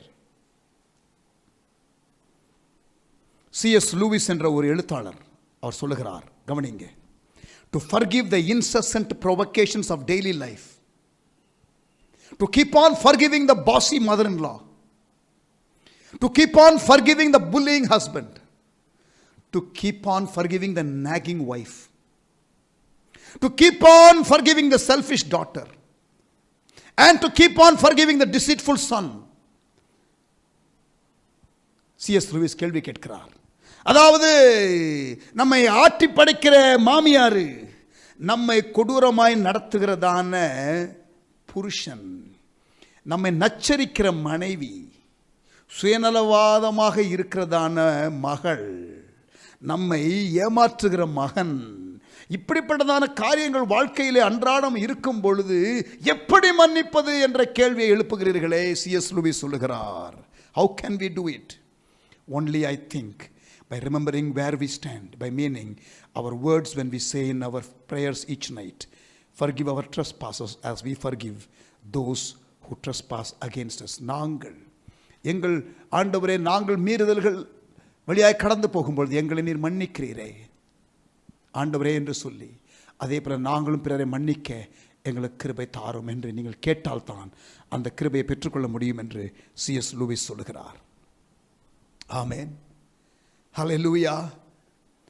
பிறரை மன்னியுங்கள், அதற்கு பிறகு உங்களுக்கும் மன்னிப்பு தேவை என்பதை மறந்து விடாதிருங்கள்.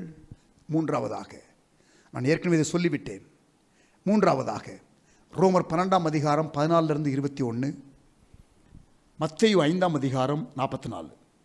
திருப்பி சொல்கிறேன், மத்தேயு 5:44, ரோமர் 12ஆம் அதிகாரம் 14-21. ஒவ்வொரு சூழ்நிலையிலும் எப்படிப்பட்ட ரெஸ்பான்ஸ் கொடுக்கணும்னு அந்த வசனங்களில் இருக்கிறது. சத்துருக்களை சிநேகியுங்கள், உங்களை துன்பப்படுத்துறவர்களுக்காக ஜெபம் பண்ணுங்கள், உங்களை நிந்திக்கிறவர்களுக்காக பண்ணுங்கள், சபிக்கிறவர்களை ஆசீர்வதிங்கள். ஸோ இதுதான் ரெஸ்பான்ஸு. நீங்கள் அதை எழுதி வைத்துக்கொள்ளுங்க. அந்த ரெஸ்பான்ஸை நீங்கள் வாழ்க்கையிலே இந்த சூழ்நிலைகள் வரும்பொழுது செய்யுங்கள். ப்ராக்டிக்கல் ஆலோசனை. முடிவாக ப்ராக்டிக்கல் ஆலோசனை.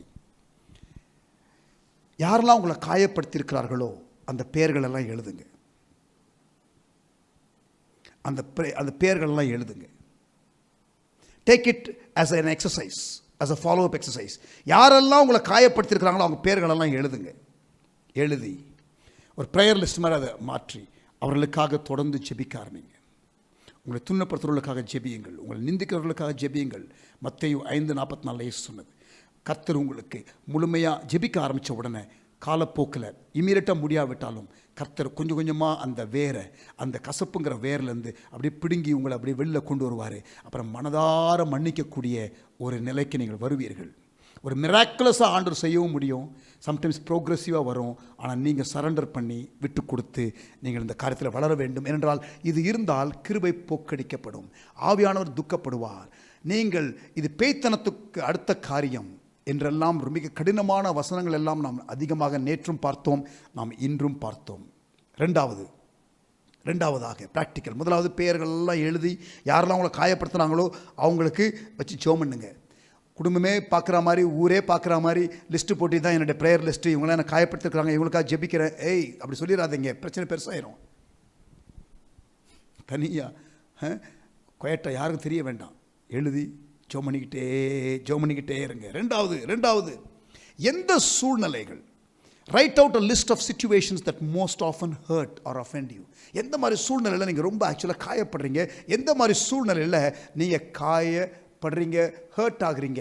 அது ஏற்கனவே ஹர்ட் ஆனது அந்த நபர்களை பேர் எழுதி ஜெபம் பண்ணுறீங்க. இப்போ ஃப்யூச்சரில் இப்போ எந்த மாதிரி சூழ்நிலைகளும் உங்களுக்கு அடிக்கடி காயங்கள் வருது, அந்த சூழ்நிலைகளை இமேஜின் பண்ணி நீங்கள் கொஞ்சம் பிக்சர் பண்ணி பாருங்கள். அந்த சூழ்நிலை அடுத்த முறை வரும்பொழுது என்ன செய்ய வேண்டும் என்பதை நீங்கள் தீர்மானம் பண்ணுங்கள். Decide as to what to do when that kind of situation occurs again, because God will test you. ஆண்டவர் உங்களை சோதிப்பார். நீங்கள் இந்த டெஸ்ட்டு பாஸ் பண்ணிட்டீங்களா, இப்போ பாடம் படிச்சிட்டிங்கல்ல, நீங்கள் பாஸ் பண்ணிட்டீங்களான்னு ஆண்டவர் இன்னொரு சூழ்நிலையை கொண்டு வருவார். இருந்த பழைய காயங்களை ஆற்றுவதற்கும் ஒரு மருந்து ஆண்டவர் கொடுக்கிறார். இனிமேல் அப்படிப்பட்ட காயங்கள் வராமல் இருப்பதற்கும் ஆண்டவர் உங்களுக்கு ப்ரிவென்டிவ் டோசேஜும் கொடுக்குறாரு, ப்ரிஸ்கிரிப்டிவ் டோசேஜும் ஆண்டவர் இந்த ட்ரீட்மெண்ட்டில் உங்களுக்கு கொடுக்குறாரு. மூன்றாவதாக ப்ராக்டிக்கல் லெசன். முதலாவது பேர் எழுதி வைத்து ஜெபிக்க ஆரம்பிங்கள். ரெண்டாவது, எந்த சூழ்நிலையில் காயப்படுகிறீர்கள் அந்த சூழ்நிலையை இமேஜின் பண்ணி அடுத்த முறை அந்த சூழ்நிலை வரும்பொழுது என்ன செய்ய வேண்டும் என்பதை இந்த படித்த பாடத்திலிருந்து நீங்கள் தீர்மானத்தை மத்தேயு 5:44 மாத்திரமல்ல, ரோமர் 12:14-21 ஆகிய இடங்களில் சொல்லப்பட்டதான காரியங்கள் எல்லாம் படித்து நீங்கள் என்ன செய்ய போகிறீங்க, என்ன மாறுத்தரம் கொடுக்க போகிறீங்க அப்படிங்கிறத முடிவு பண்ணுங்கள். மூன்றாவதாக number 3, memorise and meditate Bible versus on forgiveness. மன்னிப்பை பற்றி உங்களுக்கு சில வசனங்கள், ஏராளமான வசனங்களை சொல்லியிருக்கிறோம். அதெல்லாம் நீங்கள் எழுதி வச்சு அதை தியானம் பண்ணிகிட்டே இருங்க, அதை மனப்பாடம் பண்ணுங்கள். Memorise and meditate scriptures on forgiveness. மன்னிப்பை பற்றி இருக்கிறதான வேத வசனங்களை நீங்கள் எழுதி வைத்து மனப்பாடம் பண்ணுங்கள், நீங்கள் அதை தியானம் பண்ணுங்கள். ஆமேன். எல்லாம் கிருபை. ஆண்டவருடைய கிருபைக்காக அதிகமாக நீங்கள் கேளுங்க. Ask for more grace. Keep asking for more grace. Grace to forgive others. Grace to live the life that God wants us to live. தேவன் விரும்புகிற வாழ்க்கை. தொடர்ந்து உங்களை ஜெபத்தில் வைத்துக் கொள்ளுங்க. அவருடைய கிருபைக்காக இறங்குங்க. கிருபையை போக்கடிக்கிறதான கசப்பிலிருந்து வெளியில் வந்து அவருடைய கிருபை அதிகமாக பெற்றுக்கொள்ளுங்க. கர்த்தர் உங்களுக்கு உதவி செய்வாராக. கடைசியாக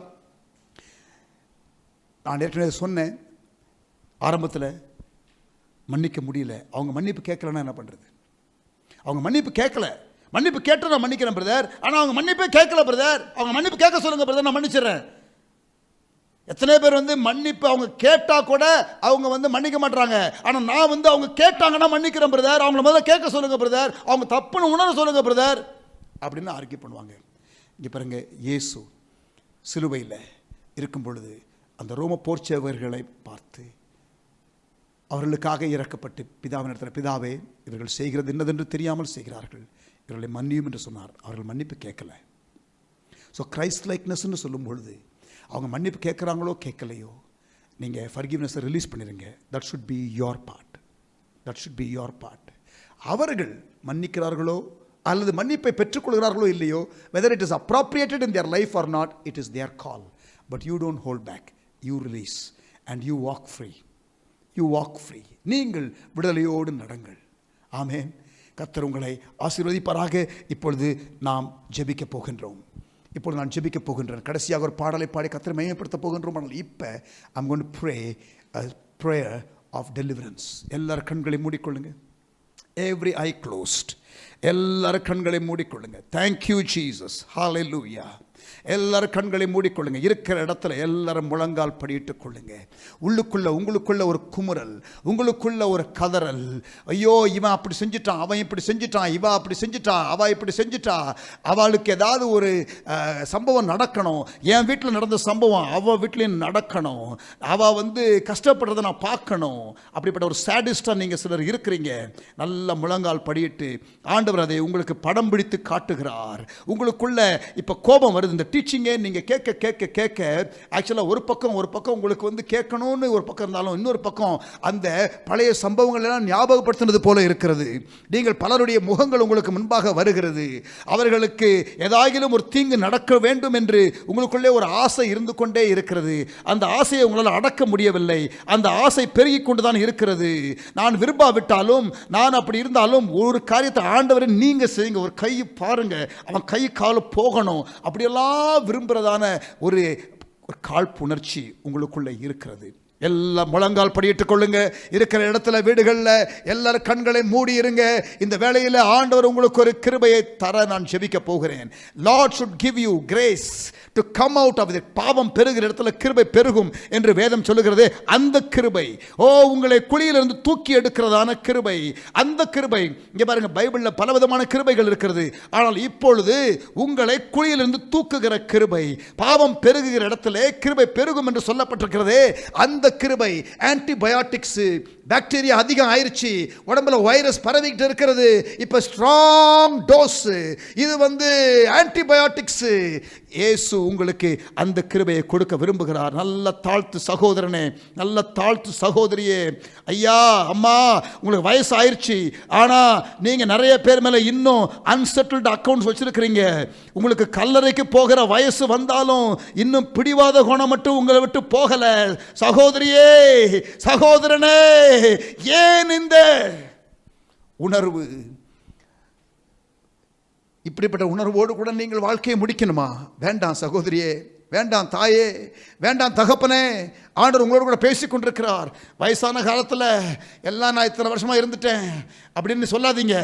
நீங்கள் நல்லபடியாக நீங்கள் இந்த காரியத்தில் செட்டில் பண்ணிடுங்க. லைஃப்பில் எல்லாரும் இருக்கிற இடத்துல அப்படியே முழங்கால் படியிட்டு, முடிந்தால் கைகள் அப்படியே உயர்த்தி, தகப்பனே உமக்கு ஸ்தோத்திரம். ஒருவேளை நீங்கள் இருக்கிற சூழ்நிலைகளில் அப்படி முழங்கால் படியிடவோ, அப்படி கைகளை உயர்த்தவோ முடியாத சூழ்நிலையாக இருந்தால், நீங்கள் ஒருவேளை அப்படியே ஹெட்செட் போட்டு நீங்கள் ட்ராவல் பண்ணி கொண்டோ, அல்லது ஒரு இடத்துல ஆஃபீஸில் உட்கார்ந்து கொண்டோ, ஓரமா நீங்கள் 4 பேர் இருக்கிற இடத்துல அப்படியே ஹெட்ஃபோனை போட்டுக்கொண்டு நீங்கள் கேட்டுக்கொண்டிருக்கிற சூழ்நிலையாக இருந்தால் ஒருவேளை செய்ய முடியாது. But nevertheless the presence of God is there.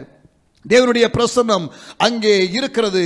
அப்படியே இருக்கிற இடத்துல நீங்கள் அப்படியே கண்களை மூடி இந்த வார்த்தைகளை கேட்கும் பொழுது உங்களுடைய இருதயத்தை தாழ்த்தி ஆண்டவருடைய சமூகத்தில், ஆண்டவரே எனக்கு ஒரு விடுதலை வேண்டும், எனக்கு ஒரு விடுதலை வேண்டும், எனக்கு ஒரு விடுதலை வேண்டும் என்று உங்களை தாழ்த்துங்கள்.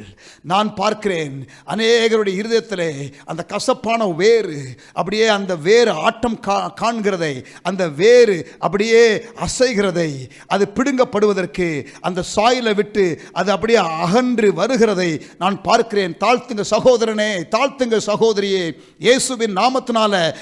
அந்த ஆணி வேறு, நன்றாக வேர்விட்ட அந்த அந்த காரியங்கள் அது அப்படியே அது வெளியில வருகிறதை நான் பார்க்கிறேன். நல்ல கைகளை உயர்த்தி உங்களை தாழ்த்துங்க.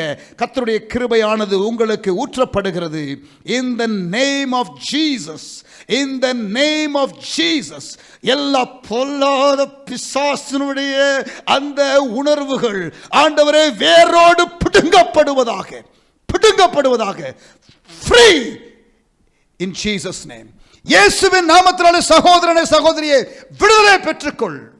In the name of Jesus, be released, be set free in Jesus name.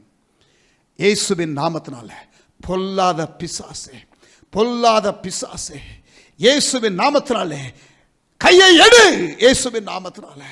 ஆண்டவரே, பொல்லாத ஆண்டவரே, இந்த உணர்வுகள் அவர்களை கட்டி வைத்திருக்கிறதே, அந்த கட்டுகள் அவிழ்க்கப்படுவதாக. In Jesus name. கட்டுகள் அவிழ்க்கப்படுவதாக இயேசுவின் நாமத்தினாலே. In Jesus name. In Jesus name. Lord, let every bondage be broken. Let every curse be broken. Lord, every bitter root be pulled out in Jesus name. Rabaga latiabaha shalabaga latibago ramakala hatialaba rimaga latibaga rabaga ladimaha rigala garra katibaga ba labaga ratialaba. Jesus name. Thank you Lord. ஆண்டவரே, நம்முடைய பிள்ளைகளை விடுவிக்கிறதற்காக ஸ்தோத்திரம். விடுதலை வருகிறது, விடுதலை வருகிறது. ஓ, அநேகர் ஏற்கனவே விடுதலை பெற்று விட்டீர்கள். நல்ல கைகளை உயர்த்தி கர்த்தரை ஸ்தோத்திரியுங்கள். Some of you are just experiencing and you feel the deliverance that is coming. கைகளை உயர்த்தி கர்த்தரை ஸ்தோத்திரம் பண்ணுங்க. இயேசுவின் நாமத்தினால ஆண்டவரே, கட்டுகள் ஆண்டவரே, எல்லா விதமான ஆண்டவரே, அந்த பிசாசு கட்டி வைத்திருக்கிற காரியங்கள் அறுந்து போகிறதற்காக ஸ்தோத்திரம், அறுந்து போகிறதற்காக ஸ்தோத்திரம். ஆண்டவரே, மன்னிக்கிறதற்கு வேண்டிய கிருபையை தாங்க. உம்முடைய அன்பை குறித்த வெளிப்பாடுகளை தாங்க. உம்மை சார்ந்திருக்கிறதான அந்த டிபெண்டன்சியை ஆண்டவர், அதை குறித்த ஒரு ரெவலேஷனை நீங்க தாங்க.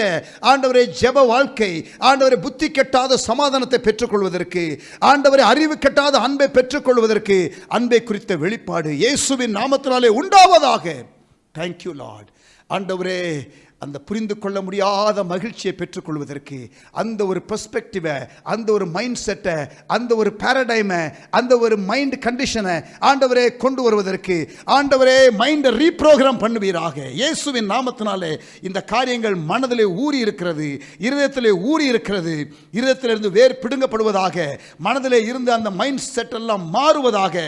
ரீப்ரோகிராமிங் நடக்கிறது. எப்படி ஒரு கம்ப்யூட்டர் ஒரு வைரஸ் வந்துட்டா அதை எல்லாத்தையும் கிளீன் பண்ணுவாங்களோ, எப்படி அதை ரீப்ரோகிராம் பண்ணுவாங்களோ, அது எப்படி ரீஃபார்மேட் பண்ணுவாங்களோ, எப்படி நியூ ப்ரோக்ராம்ஸை டவுன்லோட் பண்ணுவாங்களோ, ஆண்டவர் இப்பொழுது உங்களுக்கு அந்த ப்ராசஸை செய்கிறார். There is something being downloaded from above, from the heavenlies, in Jesus name, and there are some things being eradicated and some things have been removed. சில காரியங்கள் அகற்றப்படுகிறது இயேசுவின் நாமத்தினாலே. ஆண்டவரே, உண்டாகிற விடுதலைக்காக ஸ்தோத்திரம். கட்டுகள் அறுந்து போகிறது. ஓ, வேர்கள் பிடுங்கப்படுகிறது. கசப்பு, காழ்ப்புணர்ச்சி உணர்வுகள் நீக்கப்படுகிறது. ஆண்டவருடைய அன்பின் நிறைவு உண்டாகிறது. மன்னிக்கும் சுபாவத்தை ஆண்டவர் உங்களுக்கு இனி தருவார். நீங்கள் விட்டு கொடுக்க தேவன் இந்த தெய்வீக சுபாவத்தை, மன்னிக்கிற சுபாவத்தை நீங்கள் உங்கள் வாழ்க்கையிலே பார்ப்பீர்கள். தகப்பனே, ஒவ்வொருவருக்காக நான் ஜெபிக்கிறேன். ஆண்டவரே, சிலருக்கு ஆண்டவரே இந்த ப்ராசஸ் ஆரம்பித்து விட்டது. ஆண்டவர், சிலருக்கு கம்ப்ளீட்டாகவே ஒரு பிரேக் த்ரூ இன்றைக்கே வந்து விட்டது. ஒரு மாற்றம், திட்டமான மாற்றம் ஆண்டவரே ஜீவியத்தில் ஆண்டவரே உண்டாகிறதை ஆண்டவரை நான் பார்க்கிறேன். ஆண்டவரே, சிலர் அந்த ப்ராசஸ் வழியாக விட்டு கொடுக்க வேண்டும், சில ஷிஃப்ட் அண்ட் சேஞ்சஸ் பண்ண வேண்டும் என்று விரும்பி ஆண்டவரே அப்பா அந்த தீர்மானத்தை எடுத்திருக்கிறார்கள். அவர்களுக்கு நீர் உதவி செய்வீராக. தகப்பனே, உமக்கு ஸ்தோத்திரம். தகப்பனே, உமக்கு ஸ்தோத்திரம். கிருபை போக்கடிக்கப்பட்டதே ஆண்டவரே, கசப்பினாலே கிருபையை இழந்திருந்தார்களே ஆண்டவரே, அந்த கிருபையை மீண்டுமாக பெற்றுக்கொள்ள இன்றைக்கு அந்த வாசலை திறக்கிறதற்காக நாங்கள் உம்மை துதிக்கிறோம். ஆண்டவரே, மனமாற உம்முடைய ஜனத்தை ஆசீர்வதிக்கிறேன். எங்களை எல்லாம் நீர் மன்னித்தீரே ஆண்டவரே. தகுதியற்றவர்கள், அதை நாங்கள் நினைக்கிறோம் ஆண்டவரே. அதே போல நாங்கள் பிறரை மன்னிக்க எங்களுக்கு கிருபை கிருபை கிருபை தருவீராக. கசக்குகிற கைக்கு நறுமணத்தை கொடுக்கிற ஒரு பூவை போல ஆண்டவரே, like a flower which yields perfume even to the hands that crushes it, அந்த விதமான ஒரு ஆட்டிடியூடு எங்களை துன்பப்படுத்துகிற மக்களுக்காக ஜெபிக்கிற இயேசுனுடைய நற்குணத்தை ஆண்டவரே காட்டுகிறதான தெய்வீக சுபாவம் எங்களுக்குள்ளே உண்டாகட்டும் உண்டாகட்டும் உண்டாகட்டும். Thank you Lord, in Jesus name, in Jesus name. The grace of God. Thank you Lord. உம்முடைய கிருபை, உங்க கிருபை, love of God, உங்க அன்பு, the power of God, உங்க வல்லமை ஆண்டவரே ஒவ்வொருவரையும் நிரப்பட்டும் நிரப்பட்டும் நிரப்பட்டும். ஆண்டவரே, போராடுகிற ஆவிகள் இயேசுவின் நாமத்தினாலே போ என்று கட்டளையிடுகிறேன். In the name of Jesus. ஒரு பிரேக் த்ரூ வருகிறதற்காக நன்றி ஆண்டவரே. ஒரு ஃப்ரீடமை மக்கள் உணர்கிறதற்காக ஸ்தோத்திரம் ஆண்டவரே. Thank you Lord. they are going to celebrate your love. உம்முடைய அன்பை நாங்கள் கொண்டாடுகிறோம். ஆண்டவரே எங்களை மாற்றும் மன்னியும் ஆண்டவரே என்று கதறுகிறோம். உம்முடைய நாமத்தை மகிமைப்படுத்துகிறோம் இயேசுவின் நாமத்தினாலே. ஆமென். பிரியமானவர்களே, இன்னொரு காரியம், உங்களை நீங்களே மன்னிக்க பழகணும். Sometimes you are too hard on yourself. உங்களை நீங்களே மன்னிக்கவும் பழகணும். நீங்கள் உங்களை மன்னிக்காவிட்டால் பிறரையும் மன்னிக்க முடியாது. Bible chase love your neighbour as you love your self. Love your neighbour as you love yourself. Because you are not able to love yourself, you are not able to love others. உங்களை நீங்களே மன்னிக்கவும். Don't be too hard. வாழ்க்கையில் சில தப்புகளை பண்ணியிருக்கீங்க, கர்த்தர் உங்களை மன்னிக்கட்டும். ஆண்டவரிடத்தில் நல்மனம் பொருந்துங்க. தேவ கிருபை உங்களையும் மூடட்டும். நீங்களும் மன்னிக்கப்படுங்கள், பிறரையும் மன்னியுங்கள். The Lord wants to forgive you. The Lord wants to forgive you. ஆண்டவர் உங்களை மன்னிக்க விரும்புகிறார். ஆண்டவர் நீங்களும் பிறரை மன்னிக்க வேண்டும் என்று விரும்புகிறார். Thank you Jesus. தகப்பனே, இந்த நாளிலே எங்களோடு கூட நீர் பேசின வார்த்தைகளுக்காக, கற்றுக் கொடுத்த காரியங்களுக்காக, இது ஒரு பெரிய ஜேர்னி ஆண்டவரே. ஆண்டவரே, இதில் எங்களுக்கு பிரேக் த்ரூ டே ஆக எங்களுக்கு இன்றைக்கு கொடுத்ததற்காக ஸ்தோத்திரம். இதில் நாங்கள் வளர, இதில் நாங்கள் கனி கொடுக்க, உமக்கு பிரியமானவர்களாக நாங்கள் மாற, ஆப்போசிட் ஸ்பிரிட்டில் இனி நாங்கள் மூவ் பண்ணி, உம்முடைய ஸ்பிரிட்டில், ஸ்பிரிட் ஆஃப் கிரைஸ்டில் நாங்கள் மூவ் பண்ணி, ஆண்டவரே நாங்கள் உடைய நாமத்தை மகிமைப்படுத்த, இந்த ஆண்டவரே பேய்த்தனத்திற்கு அடுத்த உணர்வை யாக்கோபிலே வாசித்த பிரகாரம் விடுதலை பெற்றுக்கொள்ள, கொலை பாதக ஆவி இதிலிருந்து விடுதலை பெற்று மன்னிக்கும் சுபாவத்தை வளர்த்து கொள்ள நீர் எங்களோடு கூட பேசின வார்த்தைகளுக்காக மறுபடியும் நன்றி செலுத்துகிறோம். நன்றியுள்ள இருதயத்தோடு சொல்லுகிறோம். ஆண்டவரே, என் ஆத்துமாவே கர்த்தரை ஸ்தோத்திரி, என் முழு உள்ளமே பரிசுத்த நாமத்தை ஸ்தோத்திரி. என் ஆத்துமாவே கர்த்தரை ஸ்தோத்திரி, கர்த்தர் செய்த சகல உபகாரங்களையும் ஒருபோதும் மறவாதே. ஆமென். May the grace of our Lord Jesus Christ, the love of the Father, and the sweet communion fellowship of the Holy Spirit be our portion now and forevermore. இயேசுவின் கிருபையும் பிதாவின் அன்பும் தேவ ஆவியானவர் சிநேகமும் காவலும் வழிநடத்துதலும் நம் யாவரோடும் கூட இன்றும் என்றும் சதா காலங்களிலும் நிலைத்திருப்பதாக. ஆமேன். ஆமேன். God bless you.